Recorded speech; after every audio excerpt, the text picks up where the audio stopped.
On the night of my 70th birthday, my wife Patricia did not bring out a cake. Instead, she stood in the center of the ballroom I had paid for brick by brick and announced into the microphone, "Harlan, this is the gift I have hidden from you for 30 years." She pointed to the entrance, and a strange man walked in, followed by 2 grown children. The room went silent. My daughter Caroline dropped her champagne glass.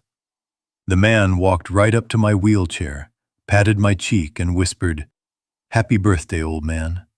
Thanks for keeping the seat warm." Everyone looked at me with pity, thinking I was just a senile old fool about to have a heart attack. But I did not cry. I did not scream. I just smiled and reached into my jacket pocket. I pulled out a small black velvet box I had prepared 5 years ago. I said, "I knew, Patricia. This is for you." She opened it expecting diamonds, but when she saw what was inside, her hands began to tremble so violently that the box fell to the floor. Before I tell you what was in that box and how I destroyed them all, let me know which city you are watching from in the comments below. Hit like and subscribe if you believe that loyalty is more important than blood. My name is Harlan Ford, and for 40 years I built skyscrapers in Chicago. I dealt with union strikes, corrupt politicians, and freezing winters. I thought I knew what a snake looked like. I was wrong. The most dangerous snake was sleeping in my bed. The evening started with the smell of expensive perfume and the clinking of crystal glasses in our Lake Forest estate. It was supposed to be a celebration of my life. My daughter Caroline was standing on the small stage holding a glass of vintage red wine. She looked beautiful, her eyes shining with tears as she began to speak about how I raised her alone after her mother passed away. She was saying, "Dad, you have always been my rock." But she never got to finish that sentence. The feedback from the microphone screeched through the room, tearing through the atmosphere like a knife. Patricia, my wife of 30 years, stepped onto the stage. She was wearing a red dress that was far too young for her 58 years. She literally snatched the microphone from Caroline's hand. My daughter looked shocked, but she stepped back. She had always been too polite for her own good. Patricia laughed, that high-pitched laugh that used to sound like bells to me, but now sounded like warning sirens. "Oh, stop with the boring speeches, Caroline," Patricia said, her voice amplified across the room. "We are here to celebrate Harlan, and I have the biggest surprise of his life." I sat in my wheelchair near the front. To everyone else, I looked like a frail old man. My hands were resting on a blanket over my knees. I let my head droop slightly to the left. It was a pose I had perfected over the last 6 months. The doctor called it early onset dementia. I called it camouflage. Patricia swept her arm toward the double oak doors at the entrance of the hall. Doors opened. A man walked in. He was tall, with dyed black hair, and a suit that looked expensive from a distance, but cheap up close. Behind him were a boy and a girl in their 20s, looking around my house like they were appraising merchandise at an auction. "Ladies and gentlemen," Patricia announced, "meet Greg, and our children, Leo and Mia." A gasp went through the room. 50 of my closest business partners, friends, and neighbors stood frozen. This was not just an affair. This was a second life. Patricia continued without a shred of shame. "Harlan and I have had a modern arrangement for a long time," she lied smoothly. "Greg has been my rock while I cared for poor Harlan as his mind started to fade. We thought it was time to stop hiding. Today marks our 30th anniversary, and I want my family to be whole." I watched her face. She was glowing. Not with love, but with victory. She had timed this perfectly. According to our prenuptial agreement signed 3 decades ago, If we stayed married for 30 years, she would be entitled to half of everything I owned, unconditionally. Today was year 30, day 1. She thought she had crossed the finish line. Greg walked through the crowd. He had the swagger of a man who had just won the lottery without buying a ticket. He stopped right in front of me. He smelled of stale tobacco and heavy cologne. He looked down at me, and his eyes were empty. There was no respect, just greed. He leaned down close enough that only I could hear. "So this is the great Harlan Ford. You look smaller than in the pictures. Don't worry, Pops. We will take good care of the house. You just rest." Then he patted my cheek. Pat, pat, like I was a dog. Rage is a funny thing. When you are young, it burns like fire. When you are 70, it freezes like ice. I felt a cold calm wash over me. I looked at Caroline. She was shaking, ready to lunge at him, but I caught her eye. I gave her the slightest signal, just a tiny movement of my index finger. Wait. I needed them to think I was weak. I needed them to think they had won. So I let my hand shake uncontrollably. I reached for my water glass on the table and intentionally knocked it over. The water spilled onto my trousers. "Oops," I mumbled, slurring my words. "A mess. I made a mess." Patricia rushed over, playing the concerned wife for the audience. "Oh, poor darling. See, everyone, this is why I need Greg. Harlan is just so confused these days." Greg laughed loud and harsh. "It is okay, old-timer. We will get the maid to clean you up. Get used to it." They looked at me with disgust masked as pity. They saw a broken old man sitting in a puddle of water. They saw a checkbook that was about to be cashed. They saw a mansion they were about to steal. But they were not looking closely enough. If they had looked into my eyes, they would have seen that they were clear, sharp, focused. They did not know that the cameras in the chandeliers were recording every word. They did not know that the lawyers were already standing in the shadows of the hallway. And they certainly did not know about the document inside my jacket pocket. Patricia turned back to the crowd, raising her glass. To honesty, and to new beginnings. I gripped the armrest of my wheelchair. My knuckles were white. Enjoy your toast, Patricia. Drink it down, because it is the last thing you will ever taste in this house. The humiliation was burning my skin, but I let it burn. I stored it away, adding it to the fuel I would need for what was coming next. I took a deep, shaky breath and prepared to drop the bomb. The heavy oak doors slammed shut behind the last guest, leaving the grand hall in a silence that was far more deafening than the murmurs of the crowd had been. The waiters and catering staff were practically running to the kitchen, keeping their heads down because they were too embarrassed to look at me. They had worked for me for years, and seeing the master of the house humiliated like this was painful for them. I sat in my wheelchair, in the center of the Persian rug, my hands resting limply on my lap while the air in the room grew thick with tension. My daughter Caroline was vibrating with rage. She looked from Patricia to Greg and then back to me, waiting for me to stand up and throw them out. But I remained frozen. When she realized I was not going to move, she took matters into her own hands.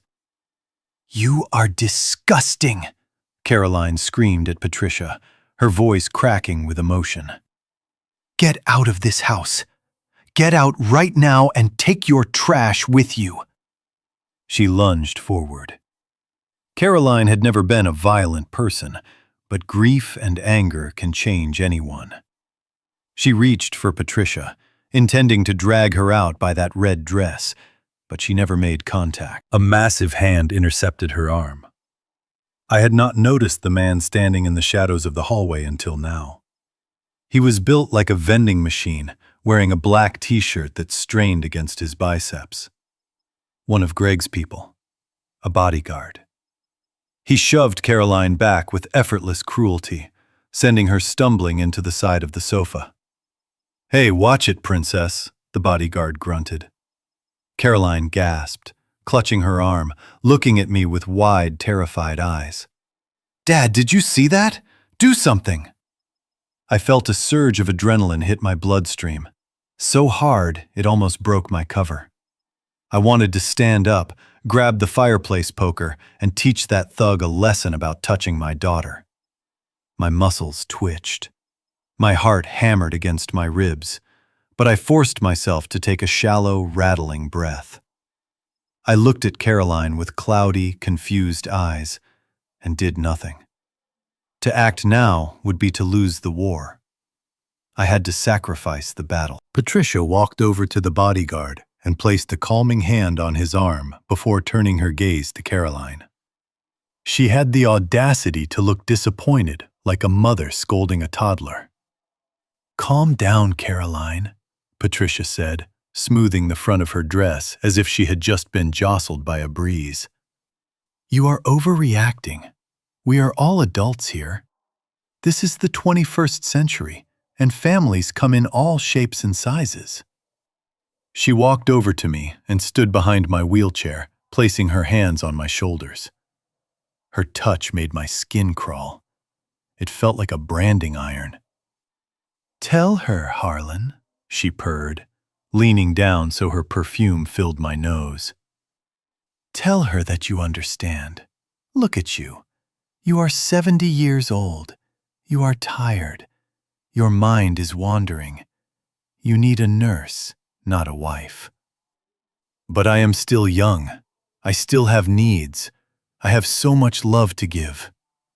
She gestured to Greg, who was pouring himself a drink from my private collection without asking. "Greg makes me happy," she continued. "And a happy wife means a happy life for you too, Harlan. We can live here together. Greg and the children bring life to this mausoleum. It is a perfect arrangement. You get care and I get love. We are a modern family." The lie was so smooth, so practiced, that I almost admired it. She was reframing her adultery as a humanitarian act. She was not cheating on me, she was doing me a favor. Greg raised his glass in a mock salute. "Exactly. I am here to help. Consider me the new man of the house. I will handle the heavy lifting while you nap in the sun, old-timer." Then the invasion began in earnest. It wasn't just words anymore. It was physical. The two children, Leo and Mia, began to move through the living room like they were inspecting a hotel room they had just checked into.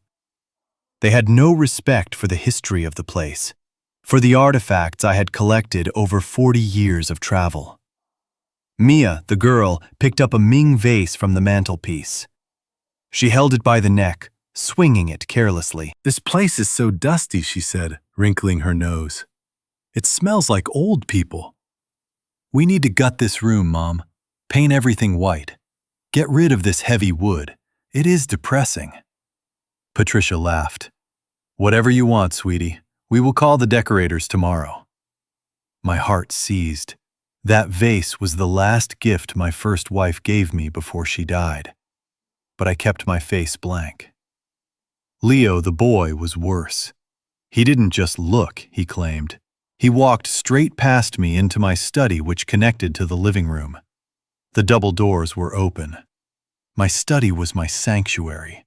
It was where I built my empire, where I sketched the blueprints for the skyline of Chicago. No one went in there without my permission, not even the cleaners. Leo flopped down into my leather chair. The chair groaned under his weight. He spun around, laughing. And then he did something that made my blood boil. He lifted his legs and slammed his dirty sneakers onto the surface of my mahogany desk. "Nice chair," he shouted from the other room. "Comfy. I think I will make this my gaming room. The Wi-Fi signal should be good in here." That desk was imported from Italy. I had signed contracts worth millions on that wood. And now a 25-year-old parasite was grinding mud into the finish. Caroline could not take it anymore. She ran to me and fell to her knees, gripping my hands. She shook me, desperate to find the father she knew. "Dad, please," she begged, tears streaming down her face. "Do not let them do this. That is your desk. That is Mom's vase. Throw them out. Call the police. Why are you just sitting there?" I looked at her. I saw the pain in her eyes, the feeling of betrayal. She thought I had abandoned her. She thought my mind was truly gone. It was the hardest thing I have ever had to do. But I let my jaw go slack. I let a little bit of saliva gather at the corner of my mouth. I looked at Patricia, then at Greg, then at Caroline. And I nodded. It was a weak, pathetic nod, a nod of submission. "See, Patricia," exclaimed, clapping her hands together. "He agrees. He knows what is best. He just wants peace." Caroline let go of my hands as if they had burned her. She stood up, slowly backing away from me. The look on her face was not anger anymore. It was pity, and that hurt worse than the anger. "You are gone, aren't you?" she whispered, her voice hollow. "You are really gone. The dad I knew would never allow this." She wiped her eyes and glared at Patricia. "Enjoy your victory, but do not expect me to watch." Caroline turned and ran out of the room. I heard the front door slam seconds later. The sound echoed through the house, leaving me alone with the wolves. Patricia sighed and poured herself a drink. "Finally, I thought she would never leave. She is so dramatic." Greg walked over and sat on the sofa, putting his arm around my wife. He looked at me with a smirk. "He is kind of creepy, though," Greg said, gesturing to me with his glass. "Does he just stare like that all the time?" "He is harmless," Patricia said, kissing Greg on the cheek. "Just ignore him. He probably does not even know who we are right now. He is in his own little world." She was right about one thing. I was in my own world. But it was not a world of confusion. It was a world of calculation.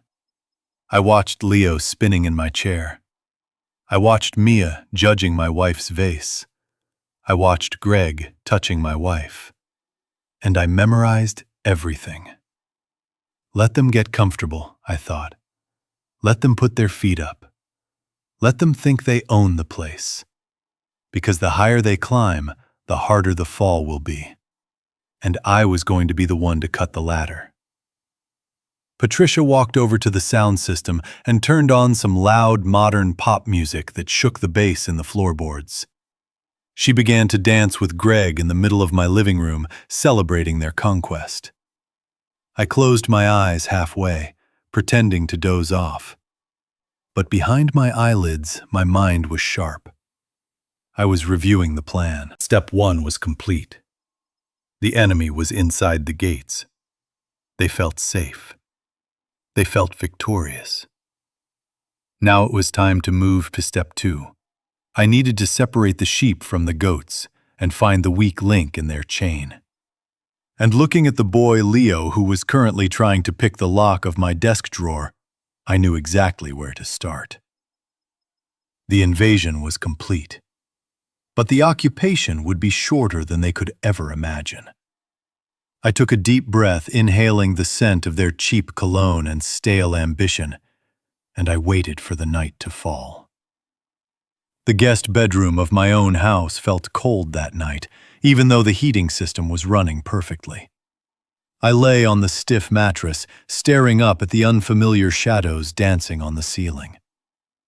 Down the hall, I could hear them. The muffled sounds of laughter, the clinking of glasses, the heavy footsteps of intruders claiming their territory.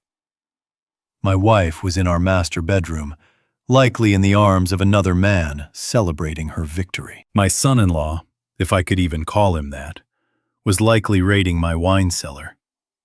And my stepchildren were probably destroying the order I had spent decades maintaining. But I did not feel angry anymore. Anger is a hot emotion, and what I felt was something much colder. It was a frozen clarity that I had carried with me for 5 long years.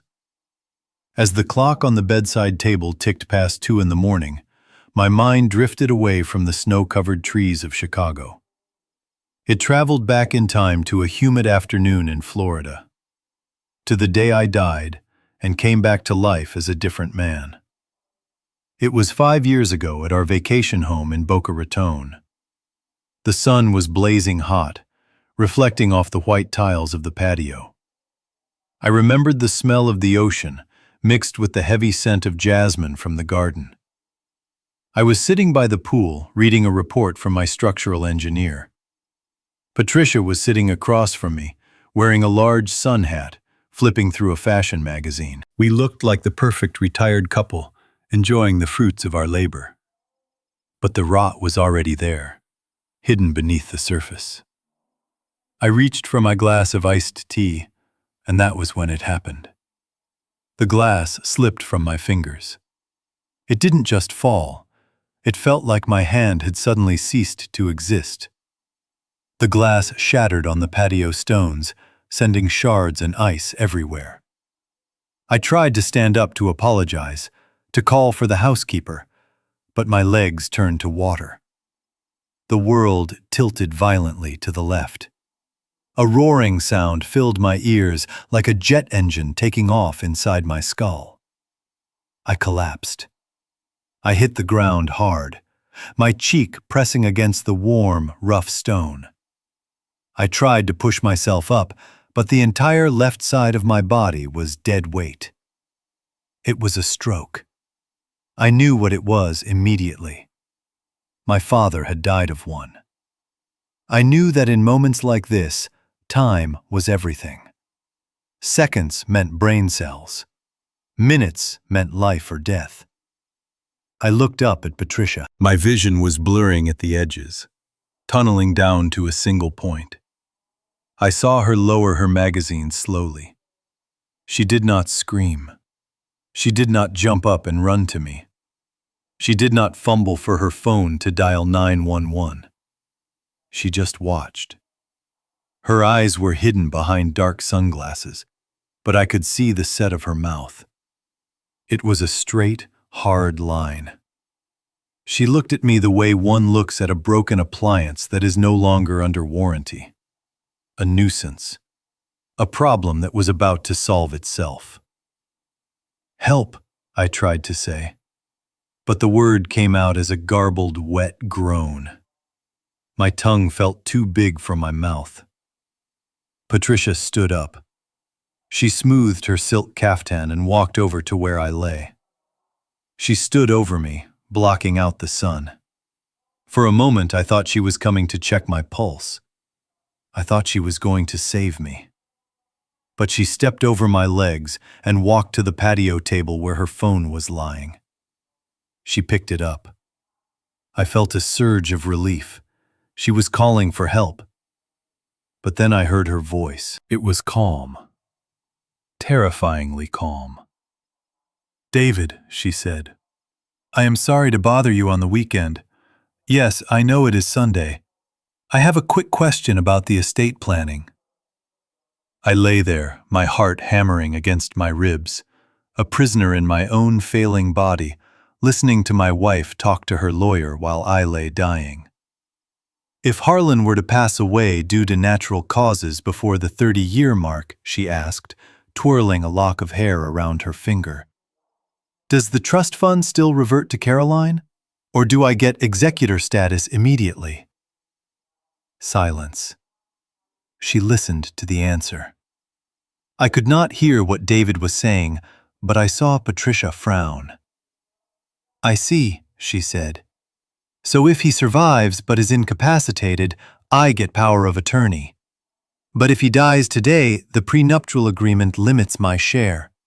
Is that correct?" She paused again. Okay. Thank you, David. No, nothing is wrong.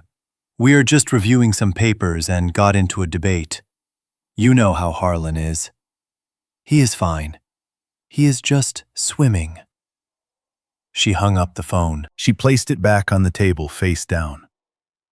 She turned to look at me again. I was still conscious. My eyes were locked on hers, pleading, begging. I tried to move my good hand to reach out to her, to remind her of the vows we took, in sickness and in health, till death do us part. She walked back over to me and crouched down. She took off her sunglasses. Her eyes were beautiful and cold, like a winter sky. You are tough, Harlan, she whispered. You always were a tough old bastard. But everyone has a breaking point. She looked at her diamond watch. I think I will go make myself a drink, she said softly. A martini sounds nice. And she left me. She walked into the house and slid the glass door shut. I was left alone on the patio, baking in the Florida sun, my brain starving for oxygen. I could see her through the glass. She went to the wet bar. She took out the shaker. She added ice. She sliced a lemon. Every movement was deliberate, slow. She was buying time. She was waiting for nature to finish the job so she wouldn't have to get her hands dirty. I do not know how long I lay there. It felt like hours, but it was probably only 30 minutes. 30 minutes of hell. 30 minutes of realizing that the woman I had shared my bed with for 25 years was a monster. I thought about Caroline. I thought about my first wife. I prayed to God not to save my life, but to give me a chance to protect my daughter. I swore that if I survived this, I would not be a victim. I would be a reckoning. Eventually, she must have decided that enough time had passed. Or perhaps she worried the pool boy would arrive soon. She came back out. She checked my pulse. I closed my eyes, pretending to be unconscious. Then the performance began. "Oh my God, Harlan!" she screamed. Her voice suddenly shrill and panicked. "Harlan, wake up! Somebody help me!" She dialed 911 then. I heard her sobbing into the phone, giving them our address, begging them to hurry, saying she had just found me like this. It was an Oscar-worthy performance. The paramedics arrived in a blur of noise and chaos. They lifted me onto a stretcher. As they wheeled me through the house, I saw Patricia leaning against the doorframe, sobbing into a handkerchief. But as we passed her, she lowered the cloth for just a split second to watch me go. And in that second, I saw it. It was not relief that help had arrived. It was disappointment. She was disappointed that I was still breathing. I spent 3 weeks in the hospital. The doctors said it was a miracle I survived with only minor motor damage. They said I was strong. They did not know that hate is a powerful fuel. When I woke up in that hospital bed, Patricia was sitting in the chair next to me, holding my hand. "Oh, darling," she cooed, "you gave me such a scare. I thought I lost you." I looked at her. I saw the lines of tension around her eyes. She was wondering how much I remembered. She was wondering if I knew she had let me lie there for half an hour while she made a drink. I made a choice then, a choice that defined the next 5 years of my life. I squeezed her hand weakly. I let my mouth hang open slightly. I slurred my words intentionally.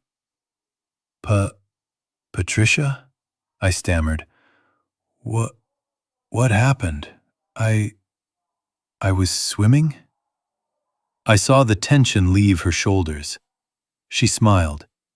A genuine smile this time, because she thought she was safe. She thought the stroke had wiped my memory. She thought the old Harlan was gone, and she was left with a helpless invalid she could manipulate. "You had a little accident, sweetie," she said, stroking my forehead. "But do not worry. I am here now. I will take care of everything." And she did. She took care of everything. She took care of isolating me from my friends. She took care of firing my loyal secretary.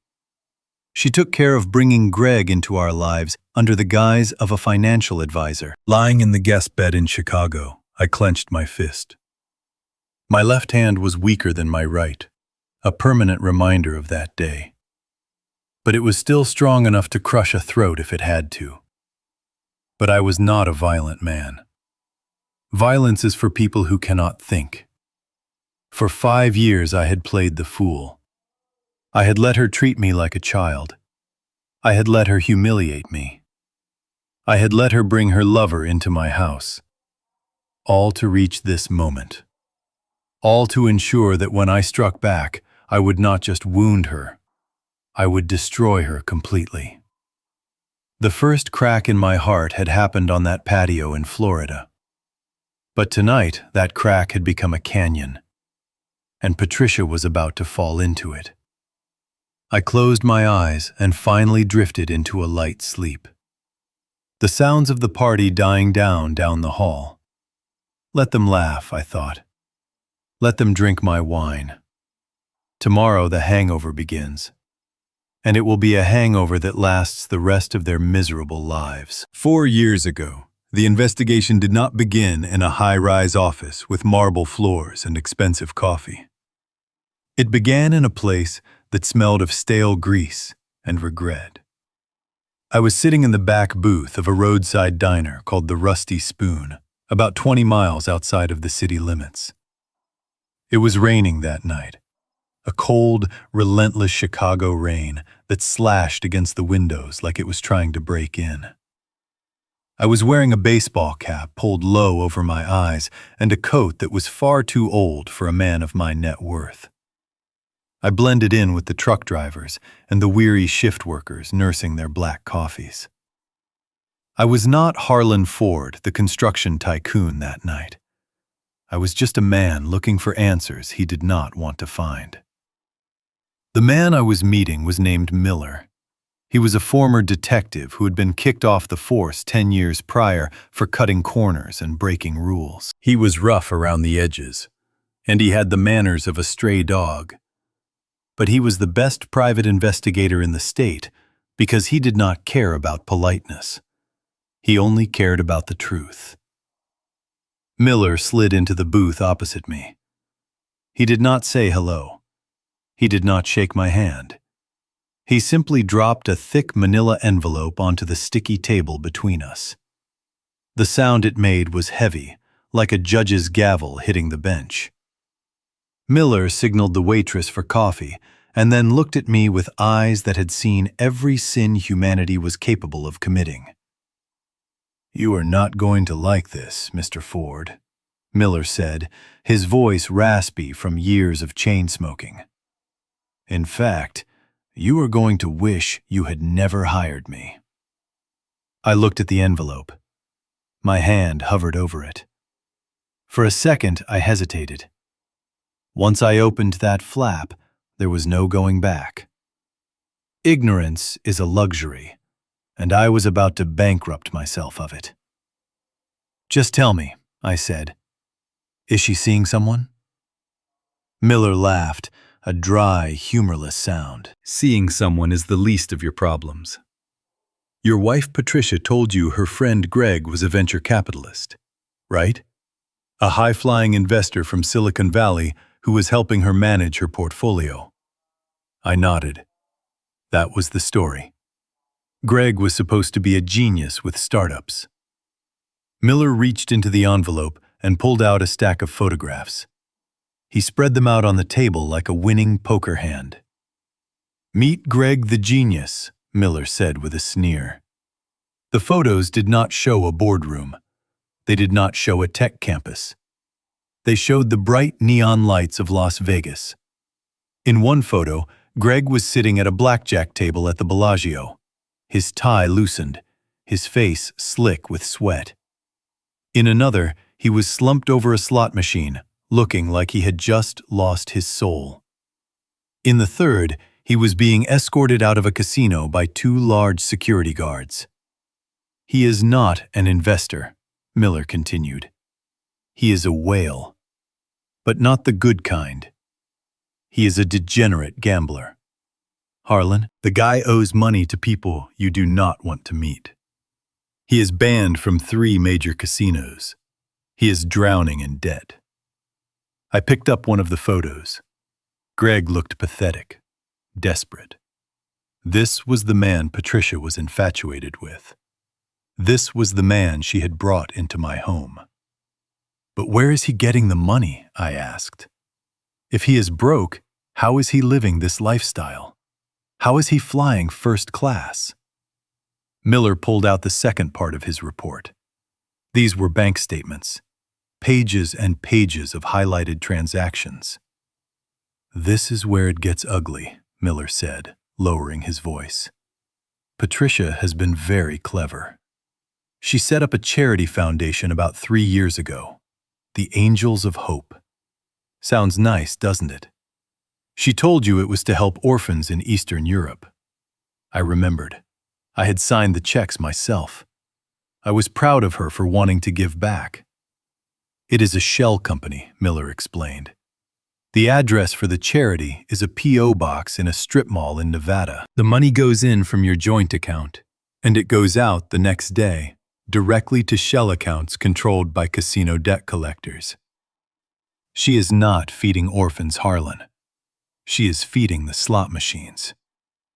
She has funneled over $2 million of your money to cover this loser's debts." I felt like I had been punched in the stomach. $2 million. I had worked hard for that money. I had frozen on construction sites in the dead of winter to earn that money. And she was flushing it down the toilet for a man who looked at me like I was garbage. But then Miller turned the page to the last document. And this was the moment that broke me. This was the moment that turned my sadness into cold, hard steel. "I found one more thing," Miller said softly. "And honestly, Harlan, this one made me sick." He pointed to a specific transfer. It was for $50,000. But it did not come from our joint account. It came from a separate, specific account number. I stared at the numbers. I knew them by heart. 0821994.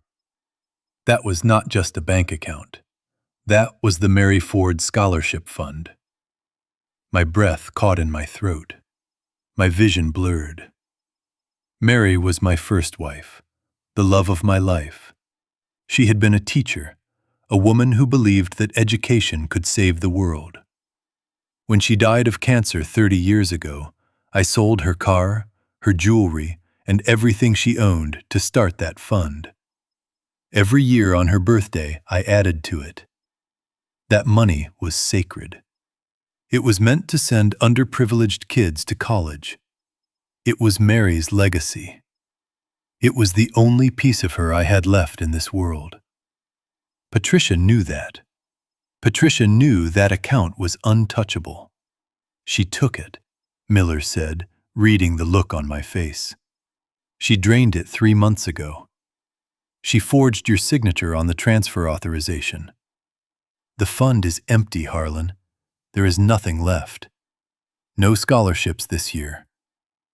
I looked down at the table. I saw my distorted reflection in the napkin dispenser. I saw a man who had been a fool. Patricia had not just cheated on me. She had not just stolen my money. She had desecrated the memory of the only woman who had ever truly loved me. She had stolen the future from children who needed that money to survive just to keep her boyfriend's kneecaps from being broken by loan sharks. I sat there in silence for a long time. The waitress came over to refill my coffee, but I waved her away.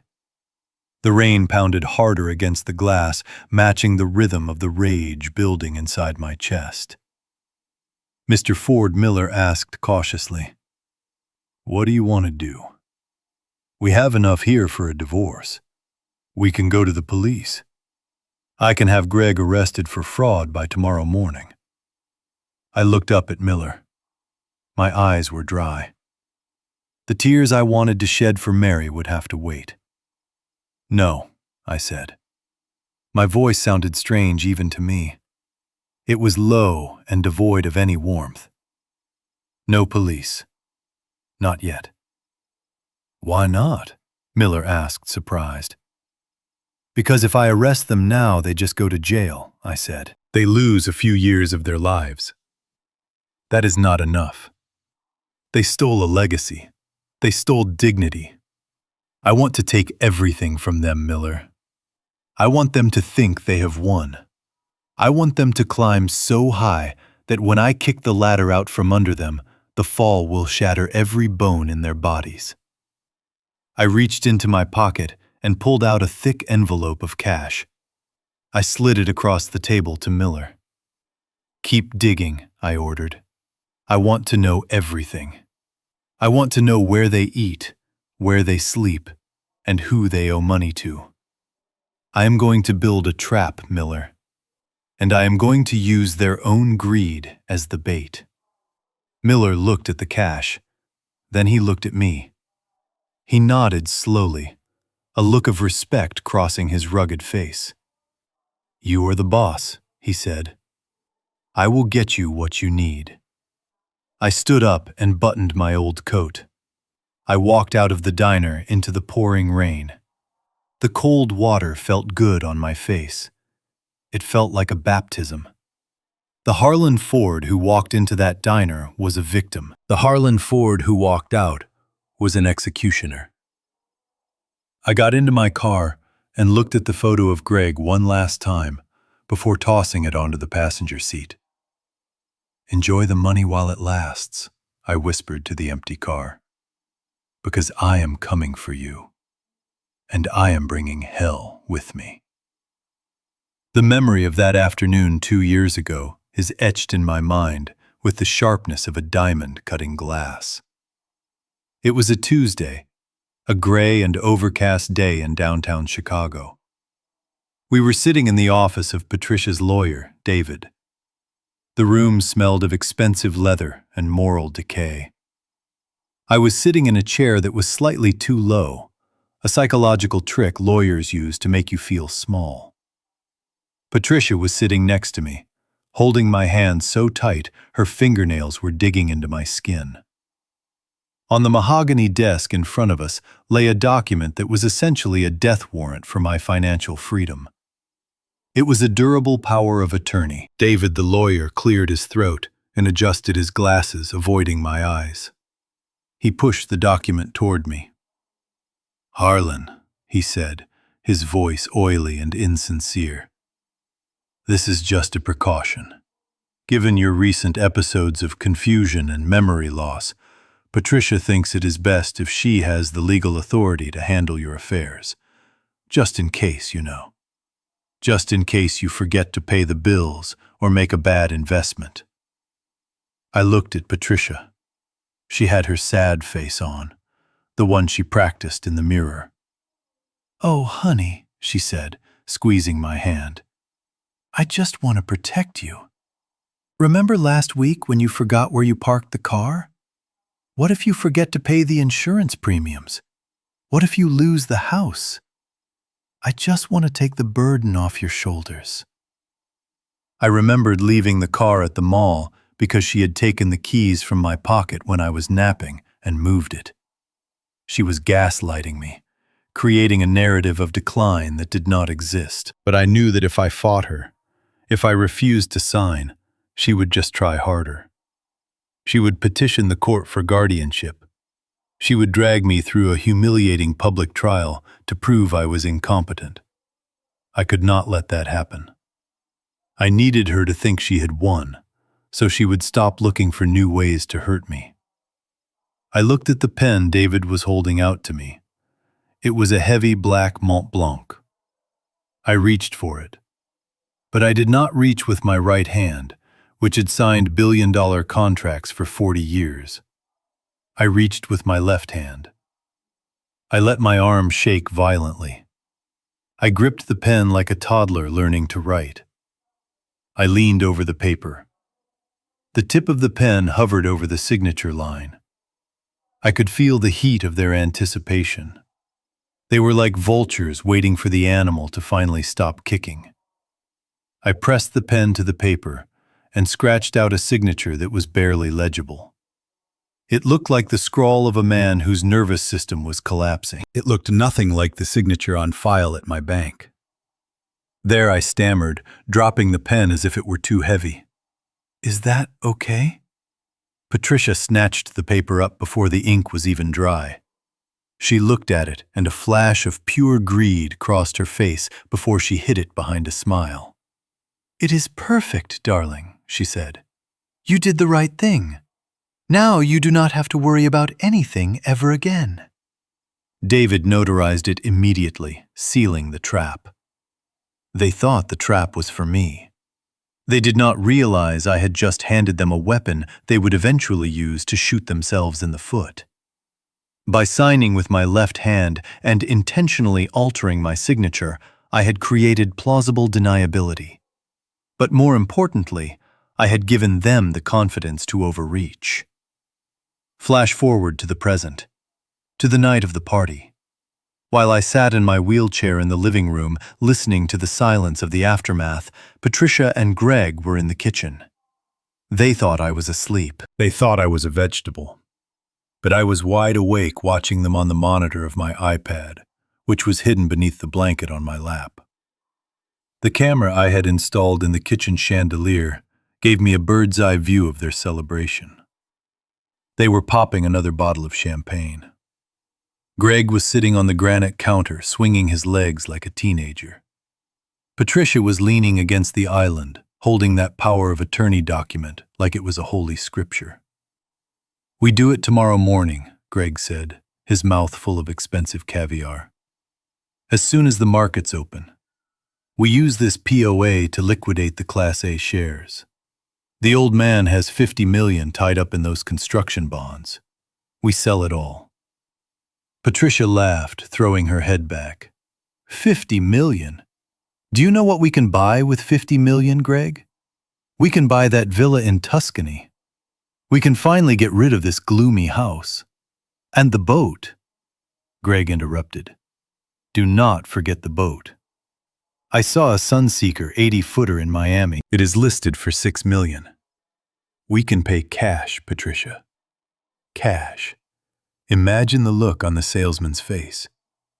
I watched them on the screen, feeling a detached sense of amusement. They were spending money that did not exist. They were planning a future on a foundation of sand. "What about Harlan?" Patricia asked, taking a sip of wine. "We cannot take him to Italy. He is dead weight." Greg shrugged. "Put him in a home. There is that place upstate, the one with the high walls. Stick him in there and pay them to keep him quiet. Once we have the cash in our offshore accounts, who cares what happens to him? He won't last a year anyway." My hand tightened around the iPad. Put him in a home. They were discussing my disposal as if I were an old piece of furniture. This was the final confirmation I needed. There was no shred of humanity left in them. Patricia looked at the document again. "Are you sure this will work, Greg? What if the bank asks questions?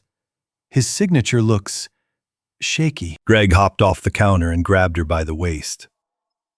"Baby, look at the date. He signed this 2 years ago. We have the medical records you faked showing he has been declining for years. The bank won't ask questions. I already talked to a guy at the branch. He said with a POA, this broad, we can do whatever we want.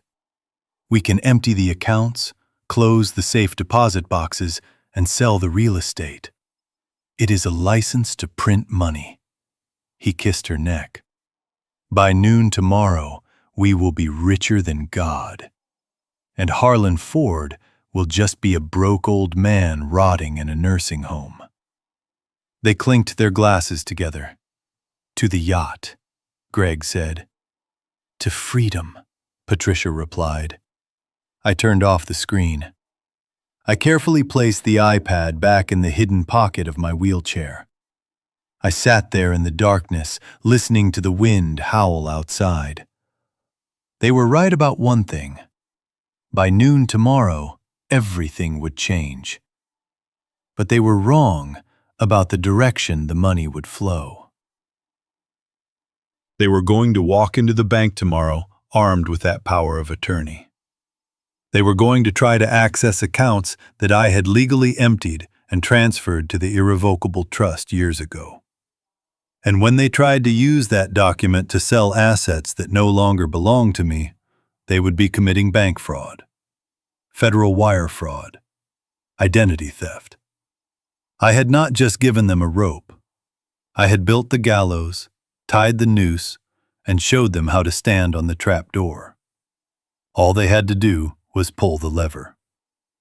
I adjusted my blanket and closed my eyes, allowing a small, genuine smile to touch my lips for the first time in years. Go ahead, I thought. Buy the yacht. Dream about Tuscany. Because the only place you are going is a federal prison cell. And I will be the one waving goodbye. The trap was set. The bait was taken. Now all I had to do was wait for the snap. The clock on the wall of my wine cellar read 3 a.m. The air down here was cool and smelled of damp earth and aged oak. It was the only place in the house where I felt safe from the prying eyes of the cameras and the greedy hands of my wife. I sat at the small tasting table, my wheelchair pushed to the side. Across from me sat Arthur Blackwood. He was not just my attorney. He was the only man in Chicago I trusted with my life. He had been my best friend since we were both broke college students trying to figure out how to pay for tuition. Now, he was the architect of my revenge. Arthur placed a heavy leather briefcase on the table. He opened it with a satisfying click. Inside were stacks of documents that could either send me to prison or set me free, depending on how we played our cards. He pulled out a thick binder labeled Project Trojan. Are you sure about this, Harlan? Arthur asked, his voice low and serious. Once we execute this final phase, there is no going back. If they find out before tomorrow morning, they could freeze everything. They could claim you are mentally incompetent and challenge the trust. I poured us both a glass of water. My hand was steady. I was done shaking. Let them try, I said. They are too arrogant to check the fine print, Arthur. They see the house, they see the cars, and they assume the ownership papers are still in my name. They never bothered to look at the county clerk records. Arthur smiled, a thin, predatory smile that I had seen him use to dismantle hostile witnesses in court. He opened the binder and pointed to a flowchart that looked like a tangled web. Let us review it one last time, he said, just to be safe. 5 years ago, right after your stroke, we established the Caroline Ford Irrevocable Trust. You transferred 99% of your assets into it. The house, the construction company shares, the investment portfolio, even the vintage car collection. I nodded. It was the smartest thing I ever did. An irrevocable trust is exactly what it sounds like. Once the assets are in, they are gone. I do not own them anymore. I am not the trustee. I am not the beneficiary. Legally speaking, Harlan Ford is a pauper. I am a man living in a house he does not own, driving a car he borrows, and spending an allowance granted by a third-party trustee. And that trustee is me, Arthur said, tapping his chest. I hold the keys, Harlan, and the beneficiary is Caroline. The moment you signed those papers, you became judgment-proof. Patricia can sue you for divorce. She can sue you for emotional distress. She can try to take half of your wealth. But half of zero is zero. But here is the beauty of the plan, I said, leaning forward. Patricia does not know the trust exists. She thinks she is staring at a gold mine, but she is actually staring at a mirage. Arthur pulled out a second folder. This one was red. These are the decoys, he explained. For the last 4 years, I have been generating monthly financial statements for a shell company called HF Holdings. It looks exactly like your old company. The letterhead is the same. The account numbers are similar. And the balances are astronomical. I picked up one of the fake statements. It showed a balance of $32 million in liquid assets. It showed stock options worth another 50. It looked real. It felt real. Patricia had been stealing these statements from my desk drawer for years. I knew she was doing it. I had even left the key to the drawer in her jewelry box just to make it easy for her. She reads these every night, I said. I have seen her. She sits in bed with a calculator adding up her share. She thinks she is entitled to 50% of this fantasy.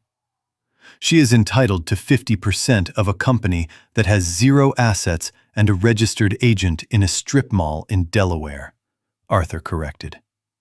If she tries to access this money, the bank will tell her the account does not exist. Or worse, she will try to borrow against it. Which is exactly what she is doing, I said. That power of attorney she forced me to sign. She is going to use it to leverage assets that are already owned by the trust. Arthur took off his glasses and rubbed his eyes. That is the part that worries me, Harlan. When she walks into that bank tomorrow and tries to sign a loan agreement using the house as collateral, she is committing mortgage fraud. She is pledging an asset she does not have the authority to pledge. And Greg, if he countersigns as a witness or a beneficiary, he is an accomplice. I know, I said. That is the point. I am not just stripping them of their inheritance, Arthur. I am handing them a criminal record. We sat in silence for a moment, listening to the hum of the wine fridge. It was a heavy thing to send your wife to prison, even a wife like Patricia. But then I remembered the way she looked at me when I had my stroke. I remembered the way she let me lie on the hot stones of the patio, waiting for me to die. I remembered Greg calling me a dog. I remembered them mocking Caroline. They made their choice, I said softly. I gave them every chance, Arthur. If Patricia had just been honest, if she had come to me and said she fell in love with someone else, I would have let her go. I would have given her a settlement. We could have parted ways with dignity. But she wanted it all. She wanted the money and she wanted me dead. She wanted to humiliate me in my own home. Arthur nodded slowly. Greed makes people blind, he said. They see the cheese, but they never see the trap. He closed the binder and locked the briefcase. So tomorrow is the day, he said. Tomorrow is the day, I confirmed. At noon. I have already alerted the bank manager. He is expecting them. He knows not to stop them until the ink is dry on the loan papers.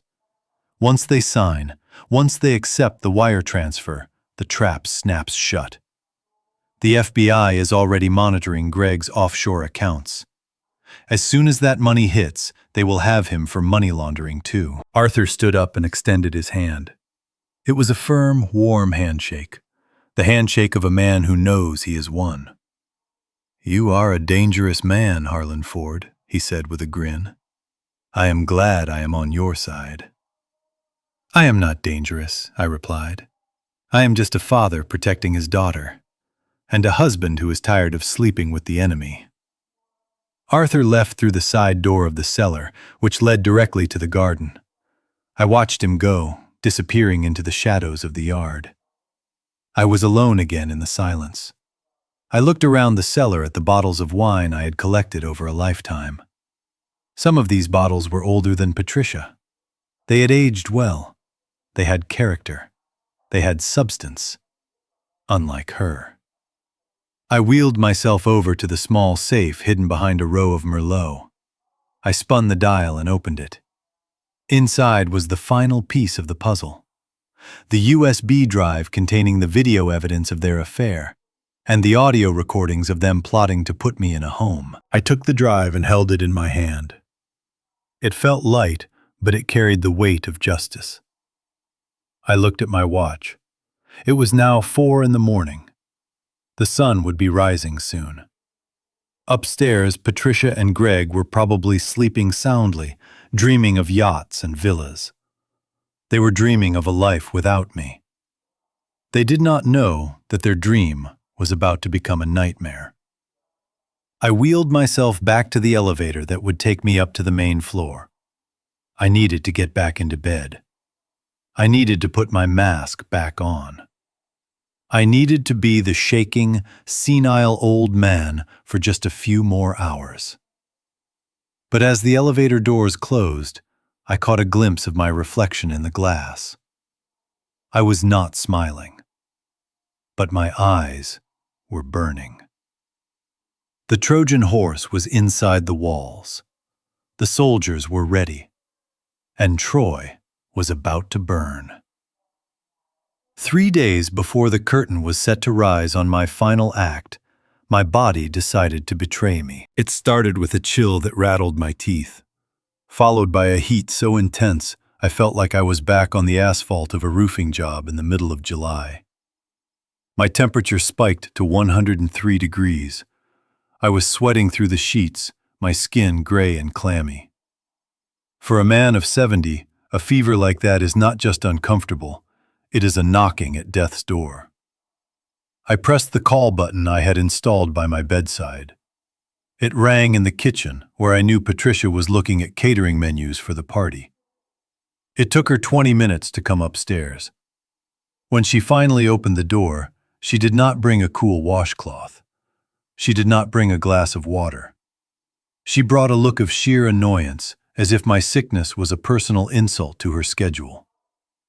"Patricia," I wheezed, my voice sounding like dry leaves scraping together. "I need a doctor. Call Dr. Evans. I think it is an infection." She stood at the foot of the bed, arms crossed. She was wearing a white silk blouse that cost more than my first car. She looked at me with a mixture of disgust and boredom. "We are not calling Dr. Evans Harlan," she said sharply. "Do you know how much he charges for a house call? Besides, we are busy preparing for your birthday. I do not have time to deal with your hypochondria. You are just having a bad day. Sleep it off." She reached into her pocket and pulled out a small orange bottle. She shook 2 blue pills into her palm. "Here," she said, thrusting them at me. "Take these. They will knock you out for 12 hours. By the time you wake up, you will feel better. Or you won't. Either way, you will be quiet." I knew those pills. They were not antibiotics. They were heavy sedatives, the kind they give to patients in psychiatric wards to keep them from screaming. If I took them, in my weakened state with a fever this high, my heart might just stop. And maybe that is exactly what she wanted. A widow is much more sympathetic at a birthday party than a divorced woman. I took the pills with a shaking hand. I put them in my mouth. Patricia watched me like a hawk. I took a sip of the stale water on my nightstand and swallowed. Or at least I pretended to. I tucked the pills under my tongue, a trick I had learned from watching prison documentaries during my sleepless nights. "Good," Patricia said, turning off the light. "Stop being such a baby, Harlan." She slammed the door, leaving me in the darkness. As soon as she was gone, I spit the dissolving pills into a tissue and hid it inside my pillowcase. I lay there, burning up, feeling the fever distort the shadows in the room. I felt incredibly alone. I thought about my daughter, Caroline. I wanted to call her, but Patricia had taken my cell phone, saying the radiation was bad for my pacemaker. It was a lie, of course, but it kept me isolated. I drifted in and out of a fever dream. I saw my father. I saw the first job site I ever worked on. I saw the face of my first wife. And then I heard the door creak open again. It was not Patricia this time. The silhouette was too broad. The smell of expensive scotch and cheap cigars filled the room instantly. It was Greg. He did not turn on the main light. He used the flashlight on his phone, cutting a beam through the darkness. He thought I was unconscious, sedated by the lethal dose Patricia had given me. I kept my eyes closed, leaving only a tiny slit open, just enough to see him move. He walked around the room, touching things. He picked up a silver picture frame of me and Caroline and placed it face down on the dresser. He opened my closet door and ran his hand over my suits. "I wonder if these will fit me," he muttered to himself. "Maybe with a little tailoring." Then he moved to the corner of the room behind the heavy velvet drapes. There was a wall safe there. It was where I kept my personal documents and a few items of sentimental value. The combination was in my head, or so I thought. Greg pulled a piece of paper from his pocket. Patricia. She must have found the combination in my old notebook, the one I thought was hidden in the garage. She had betrayed every secret I had. I heard the beeping of the keypad. 1, 9, 5, 4. The year I started my company. The safe clicked open. I lay frozen, my heart hammering against my ribs. I prayed he was just looking for cash. There was about $5,000 in there. He could take it. I did not care about the paper. But he did not take the cash. He reached into the back of the safe and pulled out a small mahogany box. "No!" I screamed inside my head. "Anything but that." It was my Patek Philippe, a vintage 1952 reference 2499. It was not just a watch. It was the first thing my father bought when he finally made it out of poverty. He wore it every day for 40 years. He was wearing it when he died. He gave it to me on his deathbed, telling me that time is the only currency you can never earn back. That watch was my history. It was my soul. Greg opened the box. The gold caught the light of his phone flashlight. He whistled low and appreciative. "Hello, beautiful," he whispered. He took the watch off the velvet cushion. He unclasped the leather strap. And then he did the unthinkable. He put it on his own wrist. He held his arm up, admiring the way it looked. He turned his wrist this way and that, letting the gold shine. He walked over to my bed. He stood right over me. I could feel the heat of his body. I could smell the alcohol on his breath. He leaned down close to my face. "Wakey, wakey, old man," he taunted softly. "Look at this." He tapped the face of the watch with his finger. "This is wasted on you, Harlan," he said. "A dead man does not need to know the time. This looks much better on me, doesn't it? It looks like power. It looks like the future." He laughed, a cruel sound that vibrated in his chest. "Do not worry," he continued. "I will take good care of it. I will wear it when I spend your money. I will wear it when I sleep in your bed. And when you are finally in the ground, I will wear it to your funeral and check the time to see how long until the reading of the will." He patted my feverish cheek with the hand that was wearing my father's watch. The cold metal brushed against my burning skin. It felt like a brand, a mark of ownership. "Sleep tight, Pops," he said. "The big day is coming." He turned and walked out of the room, still wearing the watch. He left the safe door wide open. He left the empty mahogany box on the floor. He did not care. He knew I was powerless to stop him. I lay there in the silence, and for the first time in years, I cried. Hot tears rolled down my temples into the pillow. I cried for the loss of my father's legacy. I cried for the sheer indignity of being robbed by a man who had never done an honest day's work in his life. I cried because I felt small and weak and broken. But as the tears dried, something else took their place. The fever that was burning my body began to change. It stopped being a sickness and started to feel like a forge, a fire that was burning away the fear and leaving only hardened steel behind. He took my watch. Fine. He took my dignity. Fine. But he had made a fatal mistake. He had underestimated the will of a man who has nothing left to lose. I closed my eyes and visualized the watch on his wrist. I visualized the smirk on his face. And I swore to myself that when the hammer finally fell, it would not just be for the money. It would not just be for the house. It would be for that watch. I would get it back. And I would make sure that the hand he wore it on would never be able to touch anything of mine ever again. I lay in the dark, breathing through the heat. 3 days. Just 3 more days. I could survive this fever. I could survive the pills. I could survive the humiliation. Because now, I had a new purpose. I wasn't just fighting for survival anymore. I was fighting for vengeance.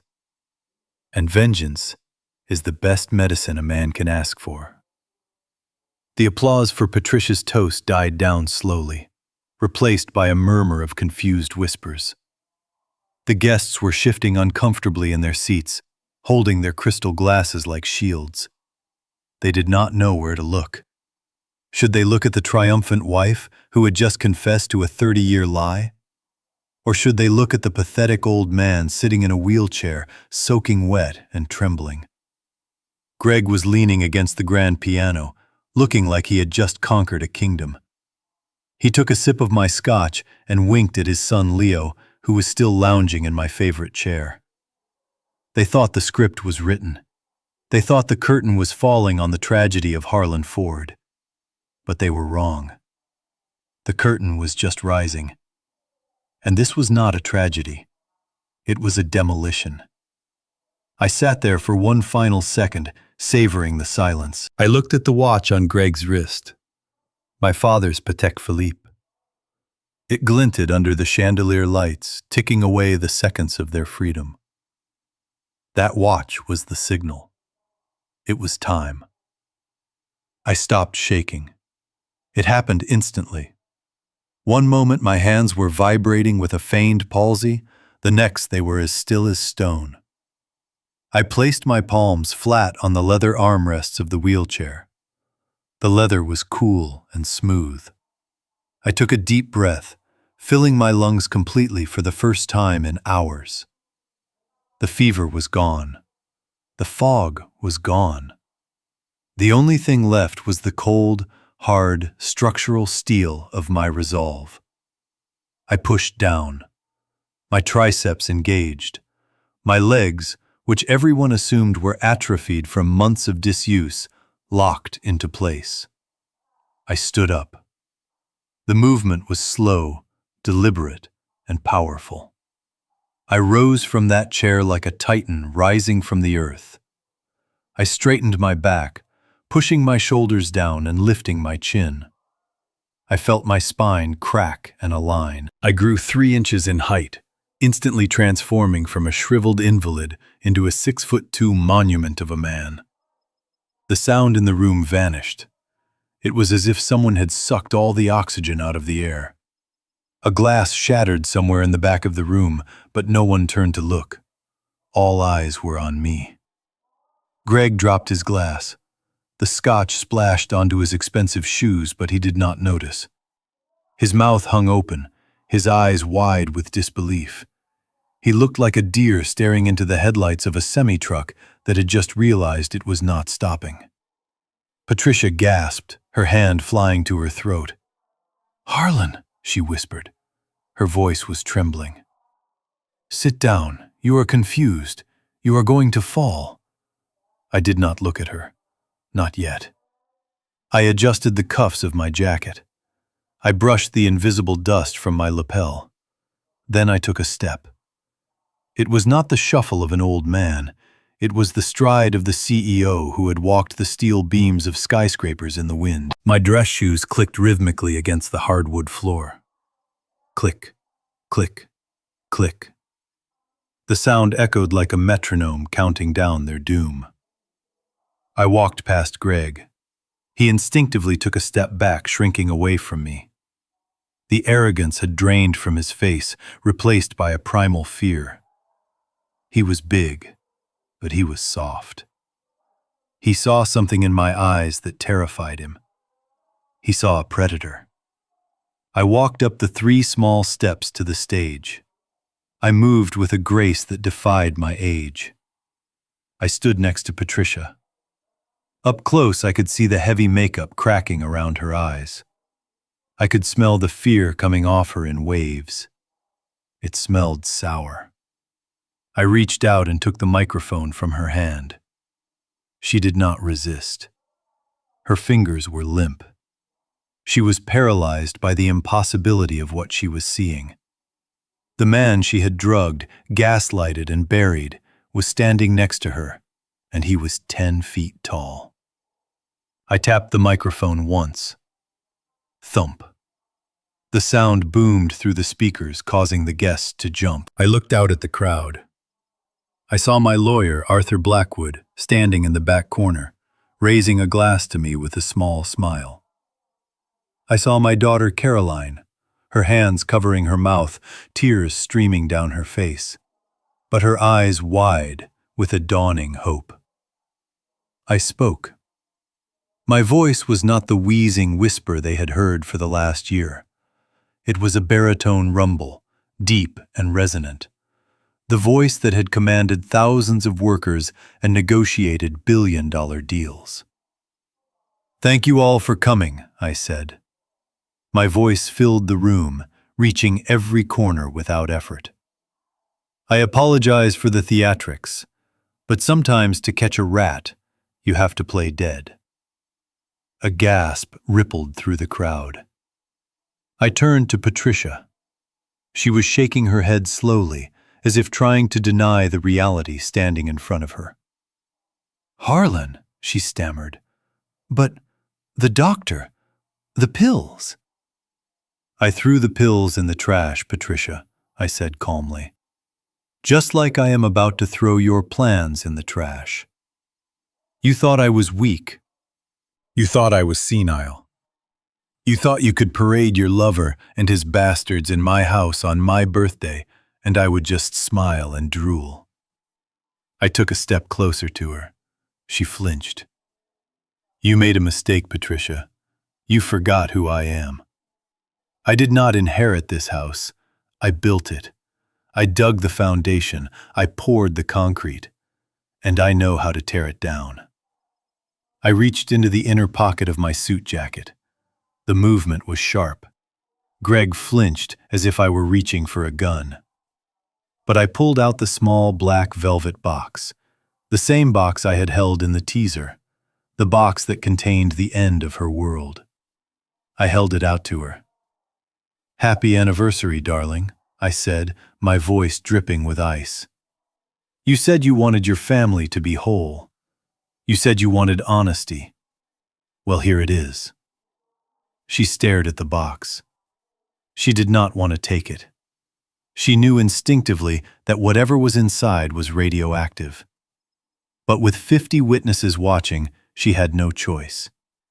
Her hand reached out, shaking violently. Her fingers brushed against mine, and her skin was freezing. She took the box. "Open it," I commanded. The authority in my voice was absolute. She fumbled with the clasp. It took her 2 tries because her coordination was gone. The lid snapped open. There were no diamonds inside. There was no gold. Just a silver USB drive and a piece of paper folded into a sharp square. "Read it," I said, pointing to the paper. "Read it to your new family." Patricia unfolded the paper. Her eyes scanned the document. I watched the blood drain from her face, leaving her pale as a sheet. Her knees buckled, and she had to grab the podium to stay upright. She made a sound, a strangled whimper that was barely human. "What is it?" Greg yelled from the floor, finding his voice. "What does it say?" Patricia could not speak. She just stared at the paper as if it were a ghost. I leaned into the microphone one last time. "Since my wife seems to be at a loss for words, allow me to translate. That is a court order from the state of Nevada. It is a decree of divorce granted 4 years ago on the grounds of adultery and financial malfeasance." The crowd erupted. The noise was deafening. "That is right," I continued, my voice cutting through the chaos. "We have not been married for 4 years, Patricia. Today is not your 30th anniversary. It is just another Tuesday, and you are just a guest in my house." Patricia dropped the paper. It floated down to the stage floor, landing softly. She looked at me with eyes full of horror. She realized the trap had snapped shut. She realized that every dollar she thought she had earned, every right she thought she had accrued, had vanished in a puff of smoke. "But wait," I said, smiling, a cold, terrible smile. "There is more. That USB drive you were holding. Do you want to know what is on it?" I motioned to the large projection screen behind us, which was set up to show a montage of photos from my life. Arthur hit the play button. The screen flickered to life. And the silence that fell over the room this time was the silence of the grave. The climax had begun, and there was nowhere left for them to hide. The paper in Patricia's hands was shaking so violently that it made a crinkling sound like dry leaves burning in a fire. The microphone was still in my hand, and the speakers amplified every ragged breath she took. The room was so silent that I could hear the ice melting in the untouched drinks on the tables. 50 people were leaning forward, their eyes glued to the woman in the red dress who was watching her entire life crumble into dust. "Read it," I commanded again, my voice echoing off the vaulted ceiling. "Read the title of the document and the date. Do not make me ask you a 3rd time, Patricia." She looked up at me with eyes that were pleading for mercy. She wanted me to stop. She wanted to wake up from this nightmare. But I just stared back at her with the cold indifference of a judge delivering a verdict. I can't," she whispered, her voice barely audible. So I stepped closer. I loomed over her, casting a long shadow that swallowed her whole. "Read it," I roared. She flinched as if I had struck her.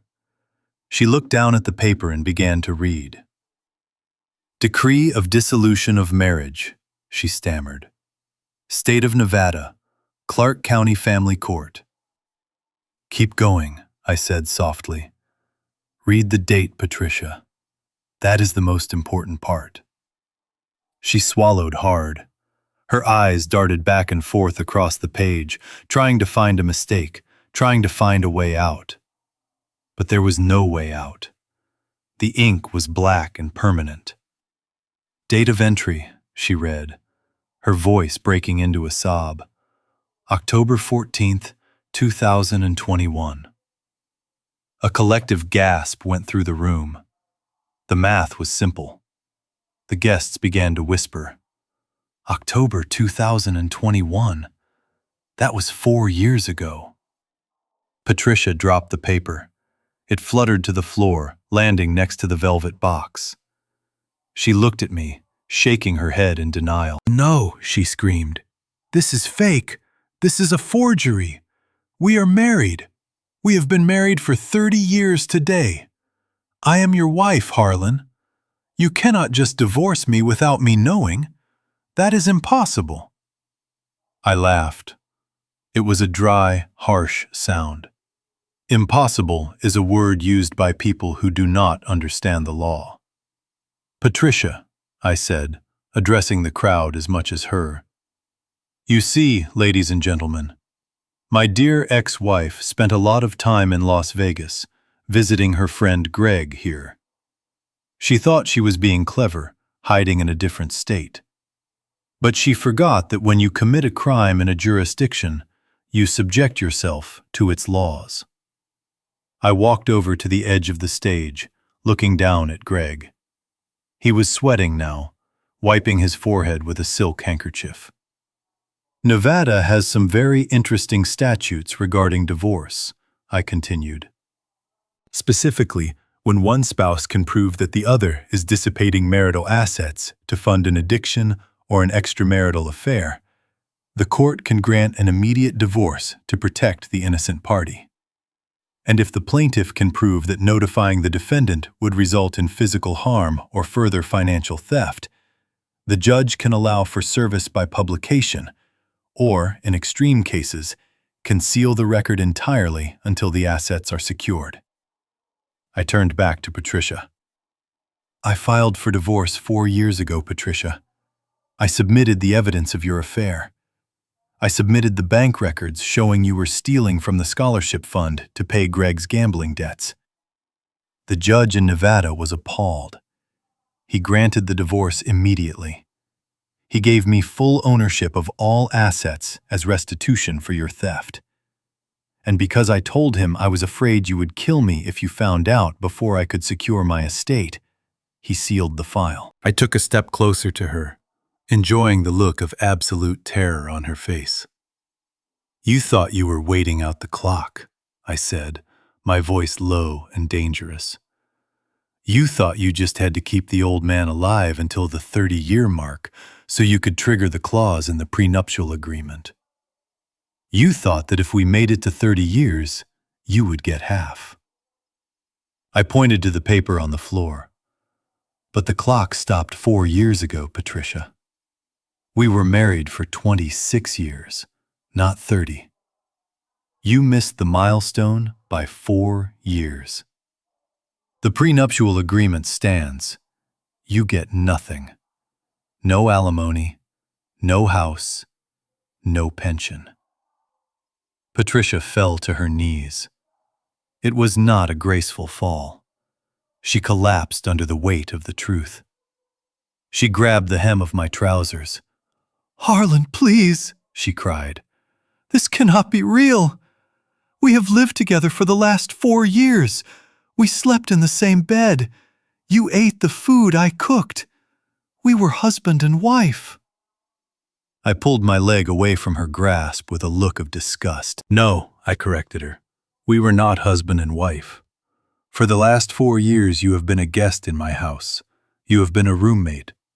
A very expensive, ungrateful roommate who has been stealing the silverware." I looked at Greg. He was backing away slowly, trying to blend into the shadows near the exit. But my security team was already blocking the doors. "And you, Greg," I said, pointing the microphone at him. "You thought you were sleeping with a wealthy heiress.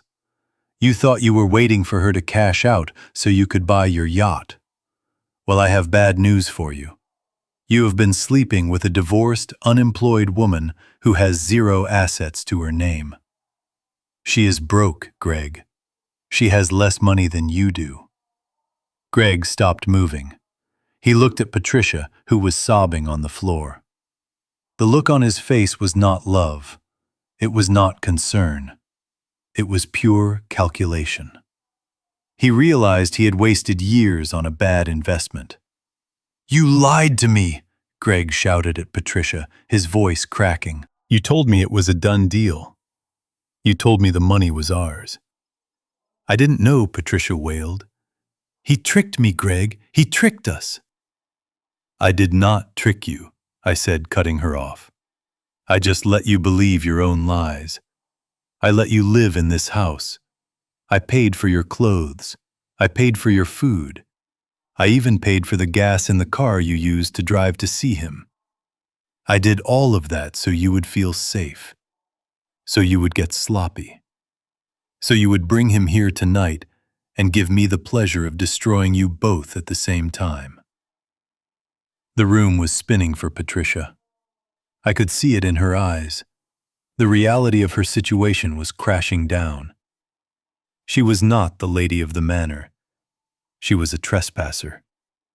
Every moment of the last 4 years, every dinner party, every vacation, every night she slept in this house, she had been living on my charity without even knowing it.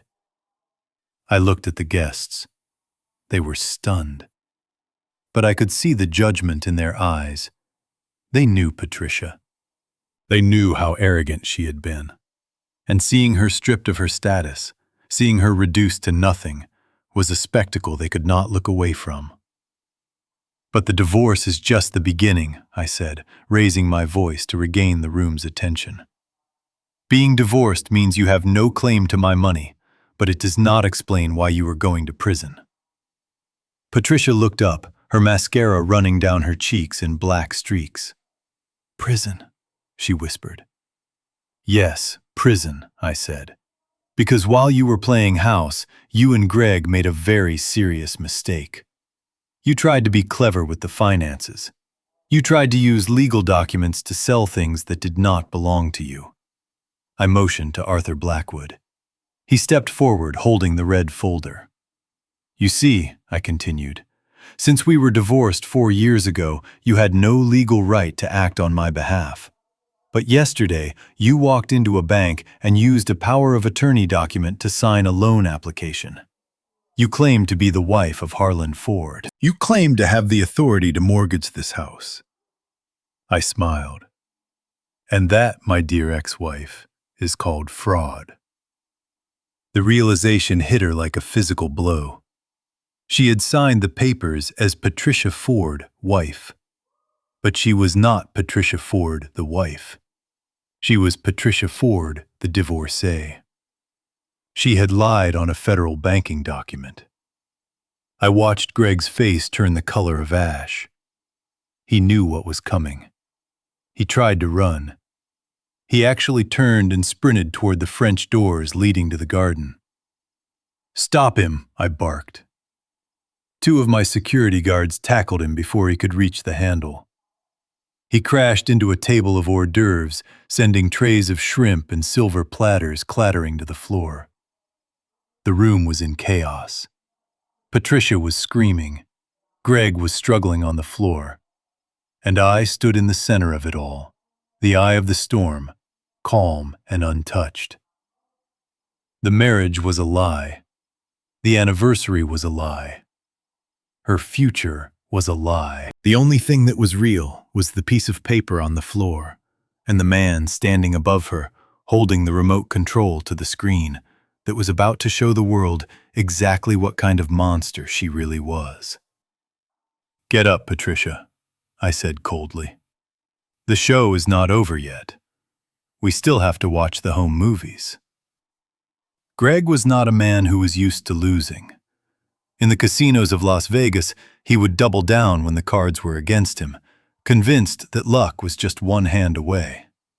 And right now, in the middle of my living room, surrounded by the wreckage of his arrogance, he decided to double down one last time. He scrambled to his feet, pushing away the security guard who had tackled him. His suit was rumpled, his hair was a mess, and his eyes were wild with the manic energy of a gambler who had bet it all on black. You think you are so smart, Harlan, Greg screamed, his voice cracking with desperation. You think a divorce decree scares me? You think I care about your little piece of paper from Nevada? He reached into his jacket pocket and pulled out a crumpled document. He waved it in the air like a flag. I have this, he shouted, pointing a trembling finger at the paper. This is a durable power of attorney, signed by you, notarized, legal. It gives Patricia full control over your assets. And guess what, old man? We used it." Patricia looked up from the floor, wiping her eyes. She looked confused, but a flicker of hope appeared on her tear-stained face. Greg continued his confession, his voice rising to a hysterical pitch. "We went to the bank this morning while you were drooling in your oatmeal. We leveraged this house. We leveraged the company. We took out a $2 million loan against the equity of this estate. The wire transfer hit my offshore account an hour ago." He laughed, a sound that was more like a bark. "So go ahead. Divorce her. Throw us out. It does not matter. I have $2 million sitting in the Cayman Islands. I won. You lost. I am walking out of here a rich man, and there is nothing you or your lawyers can do about it."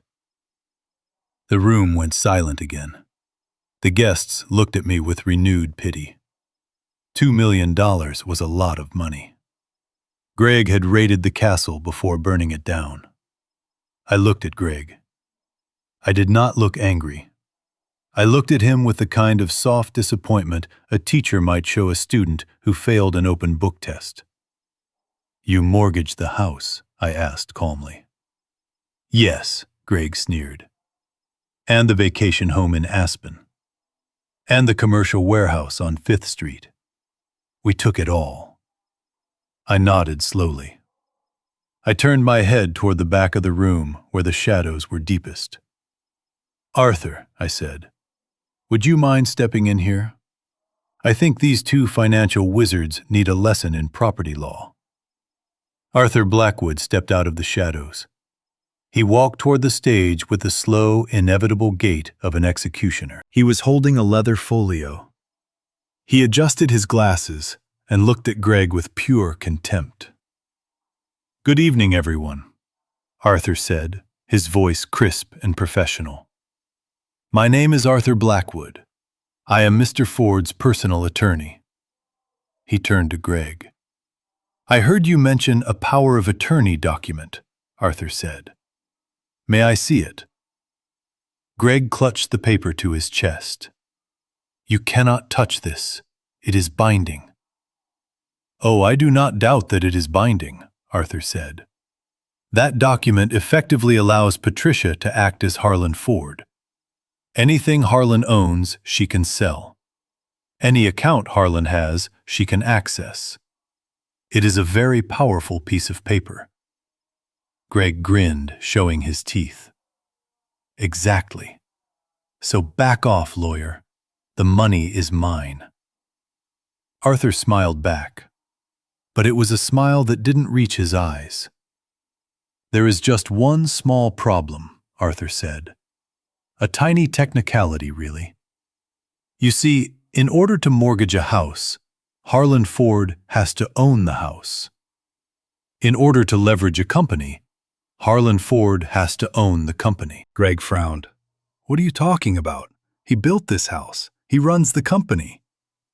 Arthur sighed and signaled to the technician running the projector. "Exhibit B, please," Arthur requested. The giant screen behind us changed. The divorce decree vanished, replaced by a complex legal deed. It was a transfer of title. The text was dense, but the bold headers were clear enough for everyone to read. "This," Arthur explained, pointing to the screen, "is a transfer of assets dated 5 years ago. Specifically, it is the deed to this property, the Lake Forest estate." I watched Patricia's eyes scan the screen. I saw her lips move as she read the name of the owner. The Caroline Ford Irrevocable Trust. She whispered the words, and then she froze. "That is correct," Arthur said loud enough for the back row to hear. 5 years ago, after his stroke, Mr. Harlan Ford transferred 100% of his real estate holdings, his stock portfolio, and his liquid cash into an irrevocable trust. The beneficiary is his daughter, Caroline. I serve as the independent trustee. Arthur turned back to Greg, who was starting to look like he was going to vomit. Harlan Ford does not own this house, Greg. He is merely a tenant. Harlan Ford does not own the construction company. He is merely an honorary consultant.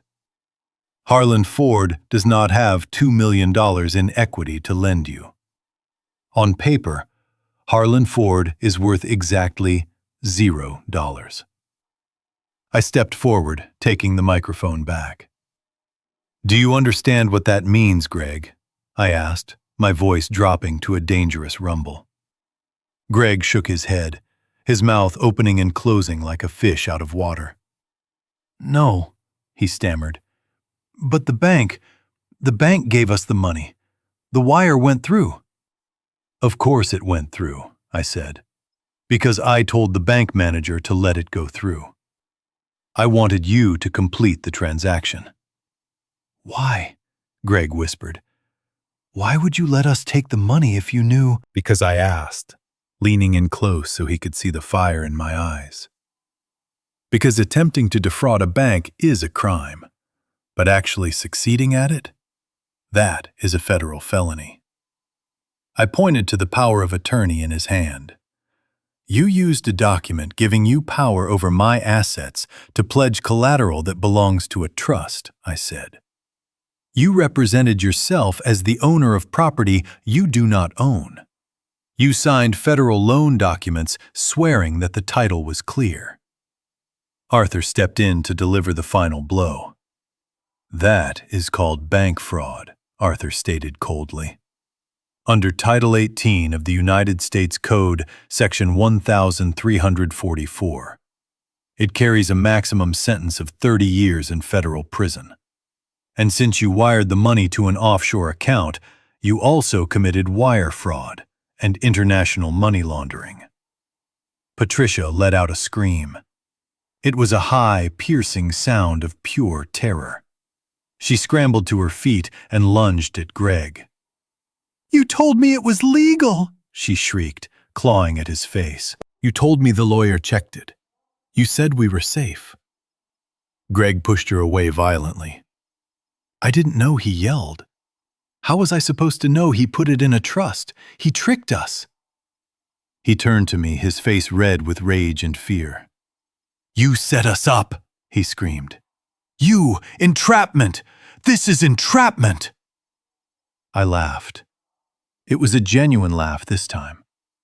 Entrapment is when the police coerce you into committing a crime you would not otherwise commit, I said. I did not coerce you, Greg. I didn't make you greedy. I didn't make you steal. I didn't make you drag my wife into a bank and lie to a loan officer. You did that all by yourself. I just left the door unlocked and watched you walk right into the cell. I looked at the screen where the deed to the house was still glowing. That $2 million you think you have, I continued, that is not your retirement fund, Greg. That is evidence. The FBI has already flagged the transfer. They are freezing the Cayman account as we speak. You did not just steal money from a bank. You stole a one-way ticket to a maximum security prison. Greg looked at his phone. He was checking his banking app frantically. His fingers were shaking so hard he dropped the phone. It clattered on the floor, sliding toward my feet. I looked down. The screen was cracked. It is over, Greg, I said softly. The realization hit him like a physical weight. His knees buckled. He sank to the floor right next to Patricia. They looked like two children who had been caught playing with matches after burning down the whole neighborhood. The guests were no longer whispering. They were staring in open-mouthed shock. They had come for a birthday party, and they were witnessing a public execution. But there was no blood, only ink and paper and the crushing weight of the law. I looked at Caroline. She was smiling through her tears. She knew that her inheritance was safe. She knew that the vultures had been starved. But I was not done yet. I looked at the Patek Philippe watch on Greg's wrist. the symbol of my father's legacy. It was ticking away, counting down the seconds until the sirens arrived. "I want my watch back," I said, my voice cutting through the silence. Greg looked at his wrist. He looked at the watch as if it were a shackle. He started to undo the clasp, fumbling with the leather strap. "Keep it on," I ordered. He froze. "The police will want to inventory everything you are wearing when they book you," I said. "I want them to take it off you. I want it to be listed on the police report as stolen property. That adds grand larceny to your list of charges." Patricia looked up at me, her eyes swollen. "Harlan," she whispered, "please, I am your wife. Or I was. Doesn't that mean anything?" "It means I trusted you," I said, looking down at her. "And you sold that trust for a gambler with a cheap suit and a fake smile. You made your bet, Patricia. Now it is time to pay the dealer." And as if on cue, the sound of sirens began to wail in the distance, getting louder with every second, coming to collect the debt that could not be paid with money. The sound of the sirens was no longer a distant wail. It was right outside the front door. A cacophony of red and blue lights flashing against the sheer curtains of the ballroom windows. The party guests moved toward the walls instinctively, knowing that something violent was about to happen.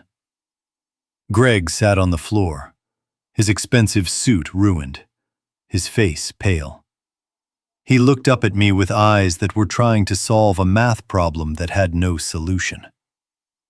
"You did this," he whispered hoarsely. "But how? The bank approved it. I saw the confirmation code." "Banks do not lend money on assets that do not belong to the borrower. That is impossible." I took a slow sip of water, enjoying the dryness in his throat compared to the cool satisfaction in mine. "You are right, Greg," I said, my voice steady and calm. "Under normal circumstances, the underwriting department would have flagged the title discrepancy immediately. They would have seen that the house belongs to the trust, and they would have rejected your application in 5 minutes." I wheeled my chair slightly closer to him, leaning down so he could hear the gears of the trap grinding him into dust. "But you did not apply at just any bank," I continued. "You applied at First National of Chicago.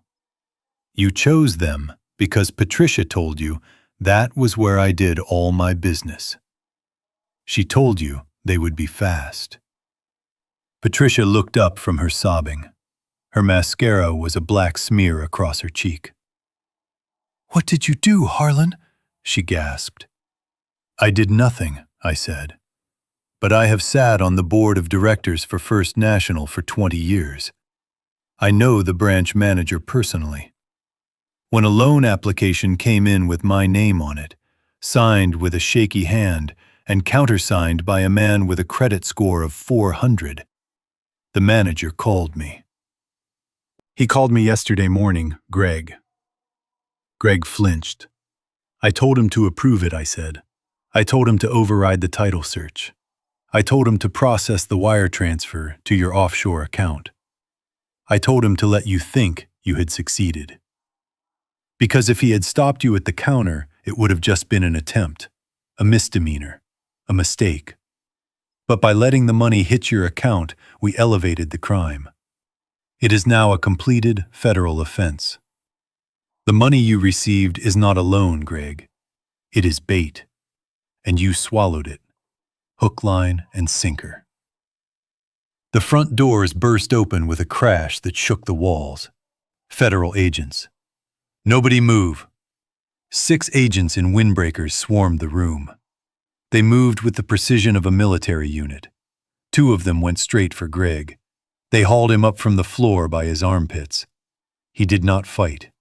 He went limp, his legs dragging on the Persian rug.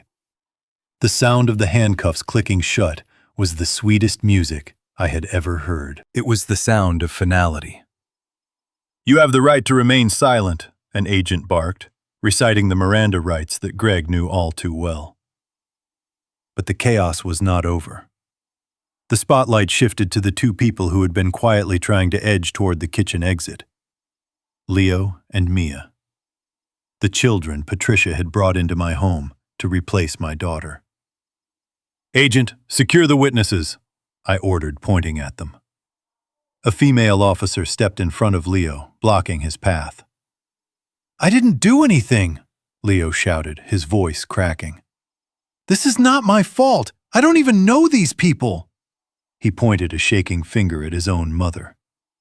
"She dragged me here," Leo yelled, looking at Patricia with pure hatred. "She told me the old man was dying. She told me we were going to get a payout. I just wanted to play video games. I didn't sign anything." Patricia looked at her son, her eyes widening in shock. "Leo," she whispered, "how can you say that? I did this for us." "For us?" Mia screamed from the other side of the room. "You did this for yourself. You told us he was a vegetable. You told us we would be living in luxury. Now I am going to be arrested. You ruined my life, Mom. You always ruin everything." The venom in their voices was toxic. These were the children Patricia had praised as angels. These were the children she claimed were more deserving of my love than Caroline. And the moment the ship started to sink, they were not just jumping off. They were pushing her under to save themselves. "I am not going to jail for you," Mia spat at her mother. "I will tell them everything. I will tell them how you practiced forging his signature. I will tell them how you laughed about drugging him.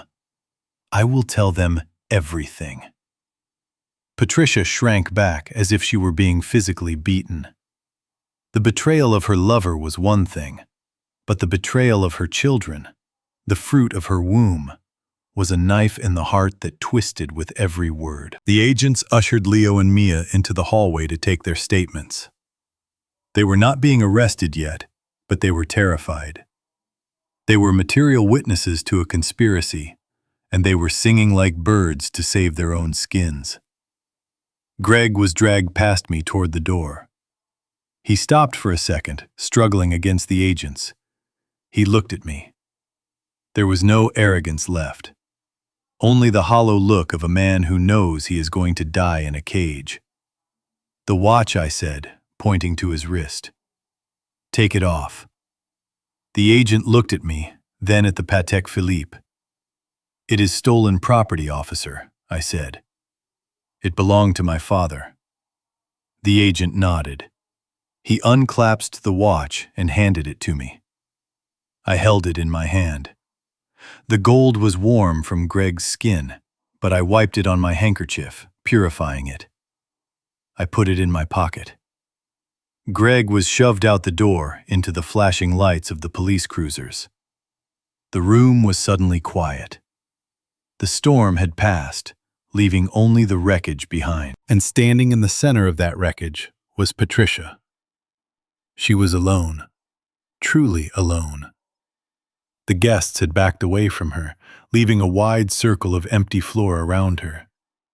She looked at the door where Greg had disappeared. She looked at the hallway where her children were selling her out.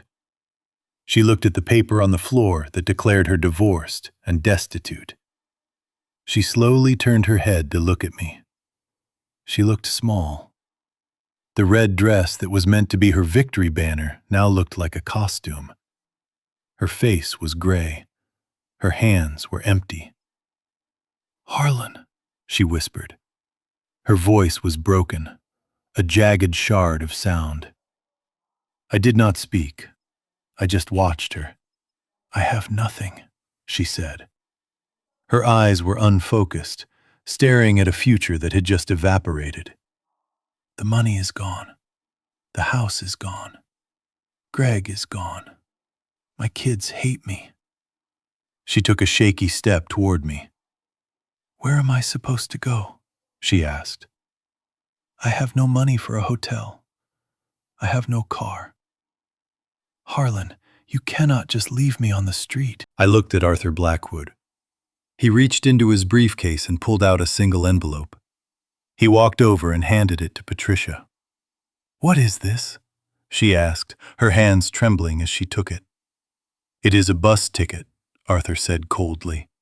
"One way, to your sister's house in Ohio." Patricia stared at the ticket. Ohio. A place she had sworn never to return to. A place of poverty and obscurity. "And here," Arthur said, handing her a $20 bill, "for food on the way." Patricia looked at the money. It was an insult, a final slap in the face. But she took it. She had to take it. It was the only asset she had in the world. She looked at me one last time. There was no anger in her eyes anymore, just a deep, profound regret. She realized that she had held a diamond in her hand for 30 years, and she had thrown it away for a handful of glass. "I am sorry," she whispered. I leaned forward in my wheelchair. "No, Patricia," I said softly. "You are not sorry you hurt me. You are sorry you got caught. There is a difference." I signaled to the security guards. "Escort her out," I said, "and make sure she does not take anything, not even a spoon." 2 guards stepped forward. They took Patricia by the arms. She did not fight. She let them lead her away. As she walked to the door, her heels clicking on the floor created a rhythm of defeat. She passed the guests who turned their backs on her. She passed the life she had tried to steal. The heavy oak doors opened. She stepped out into the night. The red and blue lights from the police cars washed over her, illuminating her one last time before she disappeared into the darkness. The doors closed with a heavy thud. I sat there in the silence. My daughter Caroline walked over to me. She sat on the armrest of my wheelchair and put her head on my shoulder. She was crying, but they were tears of relief. "It is over, Dad," she said. "They are gone." I reached into my pocket and pulled out the watch. I wound it carefully, listening to the tiny gears clicking into place. "Yes," I said, "it is over." I looked at the crowd of stunned guests. "I think it is time for some cake," I announced. A nervous laughter rippled through the room. The tension broke. The nightmare was finished. The trap had worked perfectly. I had caught the rats. I had cleaned the house. And for the first time in 5 years, I felt light. I felt clean. But as I looked at the closed doors, I knew the story wasn't quite done. Patricia was gone, but the lesson had to be shared. I needed the world to know that you can push a good man only so far before he pushes back. And when he pushes back, he pushes hard. The silence that followed the departure of the police was heavy and suffocating. The room, which had been filled with the noise of betrayal and the chaos of justice, was now empty save for 3 people. Me, sitting in my wheelchair with my back straight and my hands resting on my knees. My daughter Carolyn standing beside me, her hand resting protectively on my shoulder.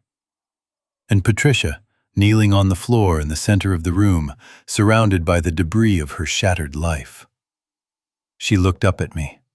Her makeup was ruined, her hair was a mess, and the red dress that was supposed to be her armor was now just a costume for a play that had been canceled.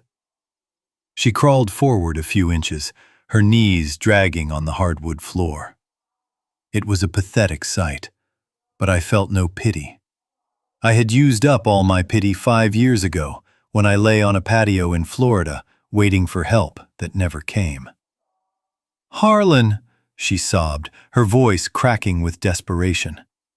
"Please, you cannot do this to me. We have a history. 30 years, Harlan. Doesn't that mean anything to you? Think about the good times. Think about the vacations. Think about how I took care of you." I looked at her with the cold detachment of a banker reviewing a defaulted loan. She was still trying to play the card of the devoted wife. She still thought that emotional manipulation was a currency that had value in this room. Caroline stepped forward, her face flushed with anger, ready to shout at the woman who had tormented her for years. But I held up my hand to stop her. This was between me and Patricia. This was the final accounting. I did think about the 30 years, Patricia, I said, my voice low and steady. I thought about them every single day for the last 5 years.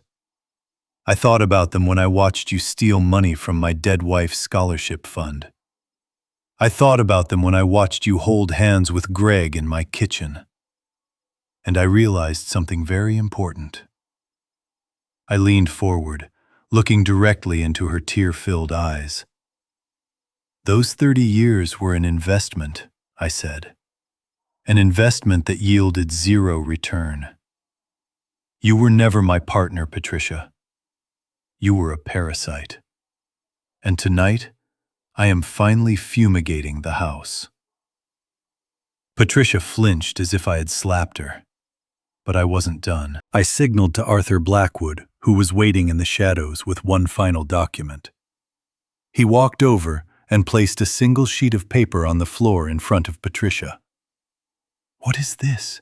she whispered, staring at the paper through her tears. "That is your bill," I said simply. She looked confused. "My bill?" I nodded.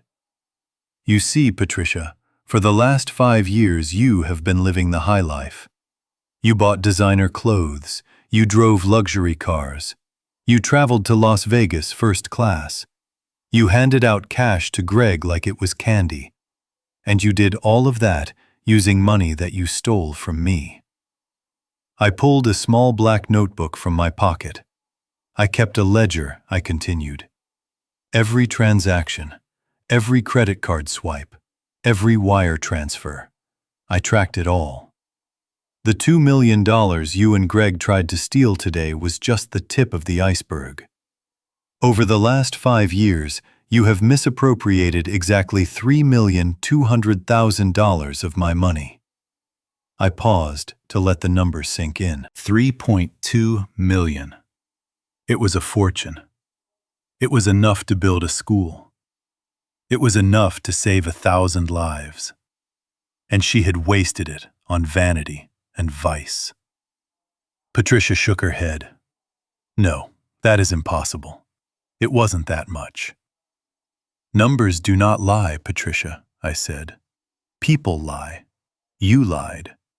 But the math is the math. And now the bill is due." I motioned to the paper on the floor.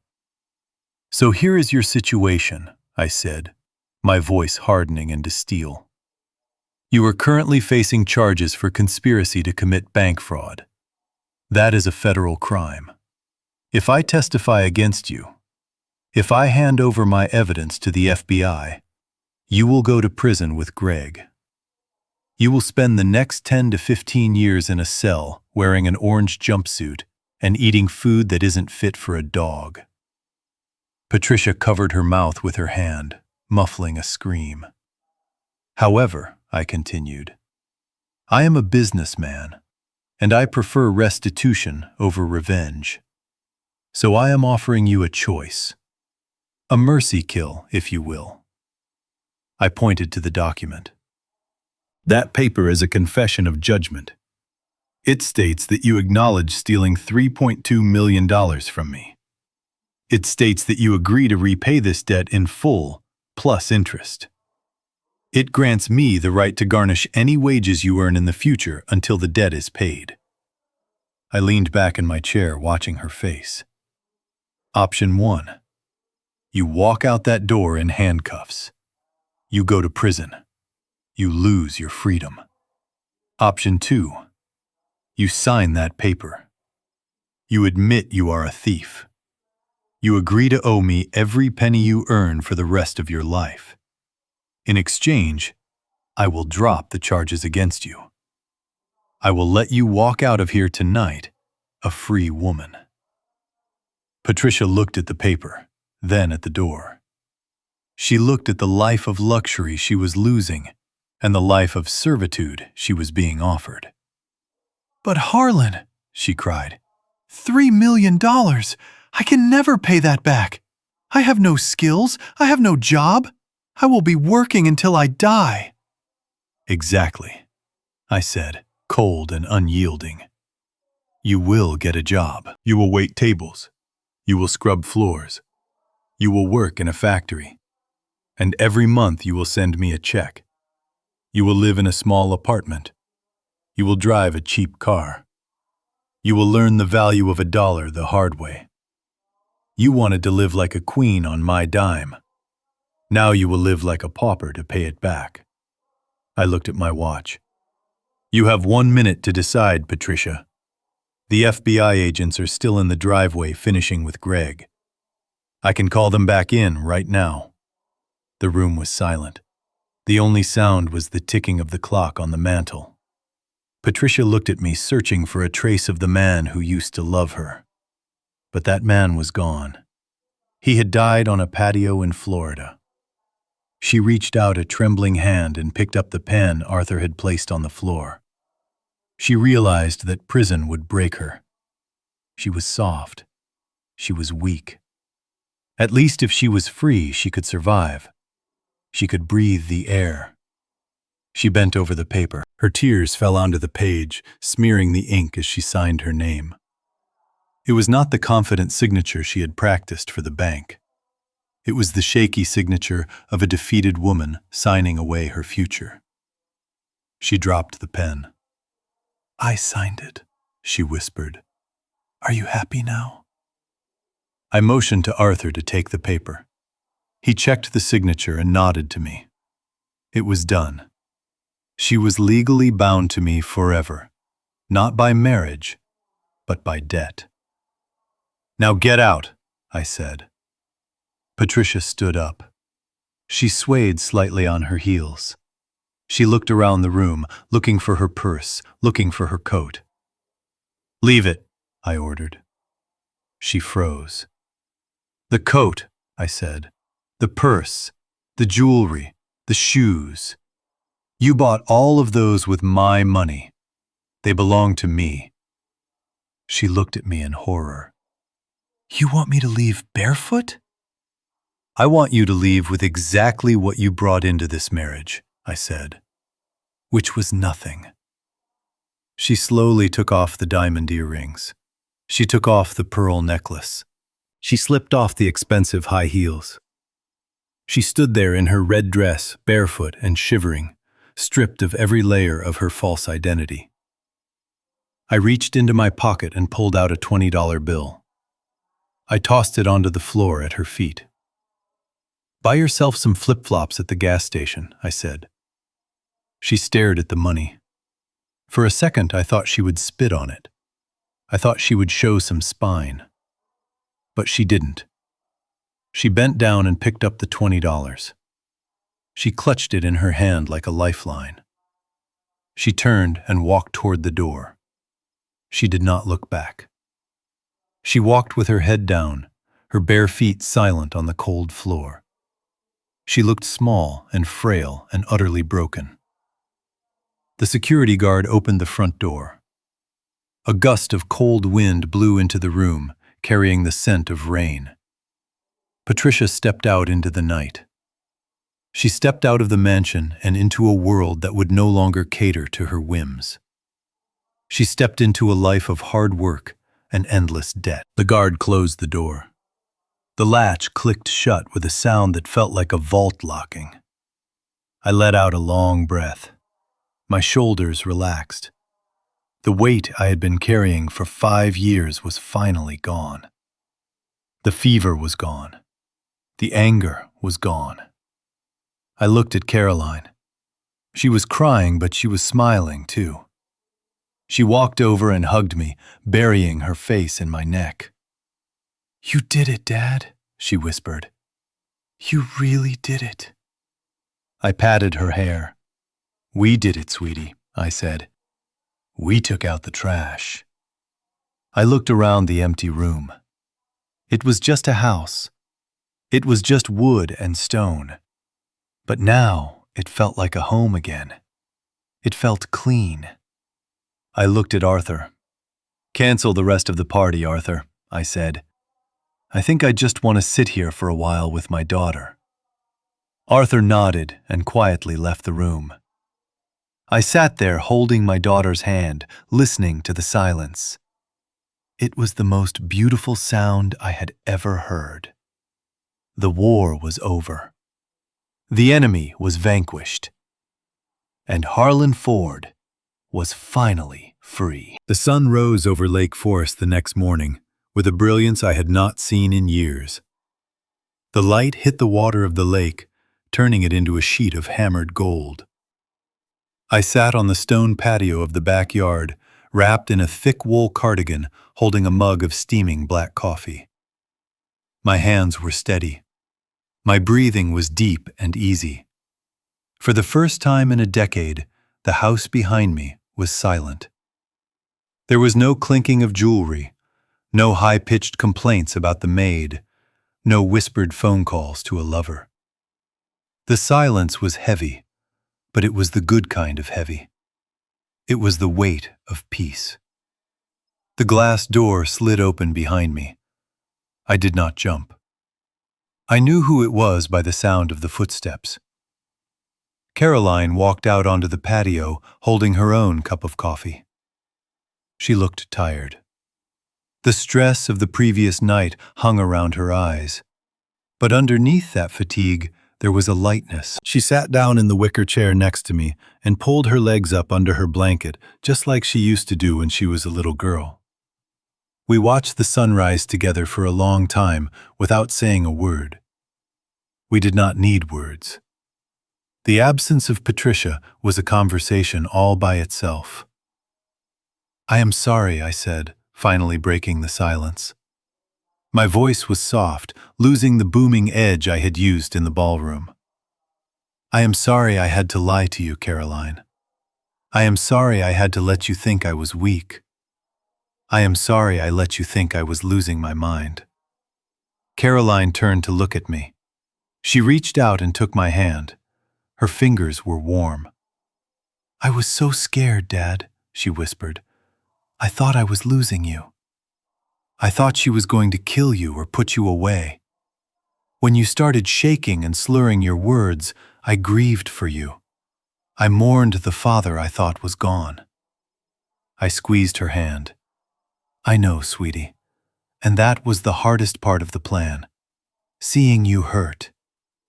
Seeing you defend me when I could not defend myself. But I had to do it. If I had told you the truth, you would have tried to save me. You would have confronted her too early. And if we had struck too early, we would have only wounded the snake, not killed it. I needed them to commit the crime. I needed them to hang themselves with their own greed." Caroline nodded slowly. She understood. She was my daughter, after all. She had the same steel in her spine that I did. "It worked," she said, a small smile touching her lips. "You should have seen Greg's face when the police took him. I have never seen anyone look so terrified." I took a sip of coffee. The bitterness was pleasant on my tongue. "He got what he deserved," I said. They both did. I reached into the pocket of my cardigan and pulled out a set of keys. They were the keys to the master safe, the one in the library that held the deeds to the trust and the control codes for the company accounts. I placed them on the table between us. "It is yours now," I said. Caroline looked at the keys, then at me. "What do you mean?" "I mean I am done, Caroline," I said. "I spent 40 years building skyscrapers. I spent 5 years building a trap. I am tired of building things. The trust owns the company, but you are the beneficiary. I want you to take over as the active chairwoman. Arthur will guide you, but you have the instincts. You know the business better than anyone." "But what about you?" she asked. "What are you going to do?" I looked out at the lake. I thought about the map of the world I had in my study, the one with the pins in all the places Mary and I had planned to visit before she got sick. I think I am going to go to Italy, I said. I want to see the Colosseum. I want to drink wine in Tuscany. I want to sit in a cafe in Paris and read a book, without worrying about whether my wife is stealing my money. I want to live, Caroline. I want to live the life I put on hold to protect this family. Tears welled up in Caroline's eyes again. You deserve it, Dad, she said. You deserve everything. We sat there as the sun climbed higher, warming the air. The nightmare was over. The house was ours again. The future was ours again. I looked at my reflection in the dark liquid of my coffee. I looked older than I did 5 years ago. The lines on my face were deeper. My hair was grayer. But the eyes were the same. They were the eyes of a man who had walked through fire and come out the other side without being burned. I thought about Patricia.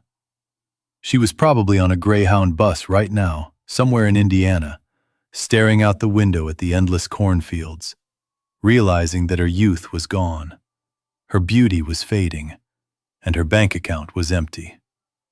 I felt a twinge of something, but it wasn't guilt. It was closure. You know, I said, leaning back in my chair, people always say that revenge is a dish best served cold, but they are wrong. Revenge is not something you serve, it is something you watch. I looked at Caroline and shared the final piece of wisdom I had learned from this ordeal. The sweetest revenge is not making someone suffer, I said. It is not screaming or fighting or hurting them physically. The sweetest revenge is simply handing them the rope and watching them tie the knot themselves. It is letting their own greed and arrogance become the weapon that destroys them. All I did was stand still and wait. They did the rest. They destroyed themselves while I sat here and prepared to enjoy a good cup of coffee. Caroline laughed.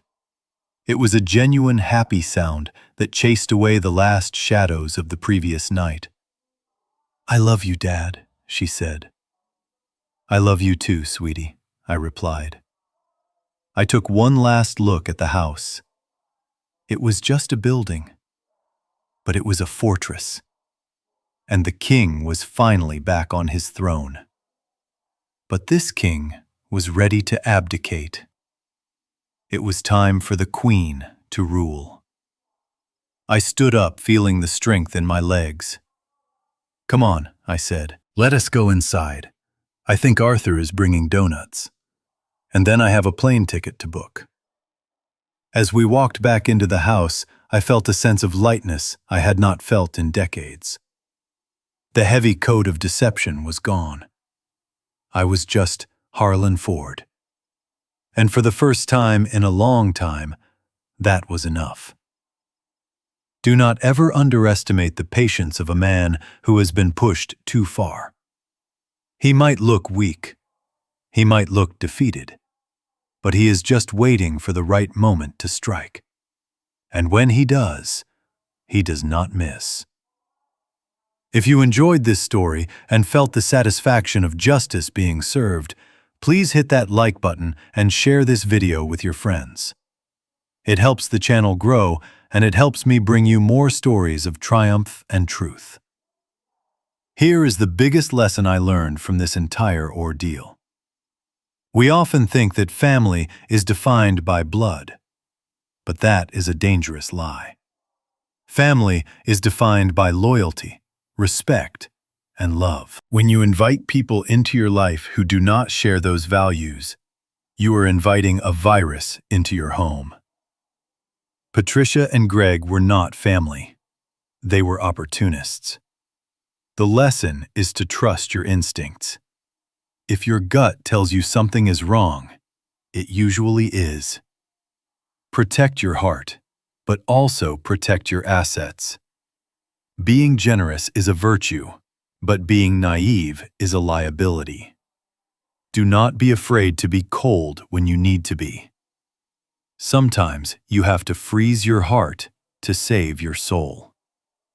If you have ever had to cut a toxic family member out of your life to save yourself, let me know in the comments below. I want to hear your story. Do not forget to subscribe and turn on notifications so you never miss a new episode. See you in the next story. Stay strong and stay smart.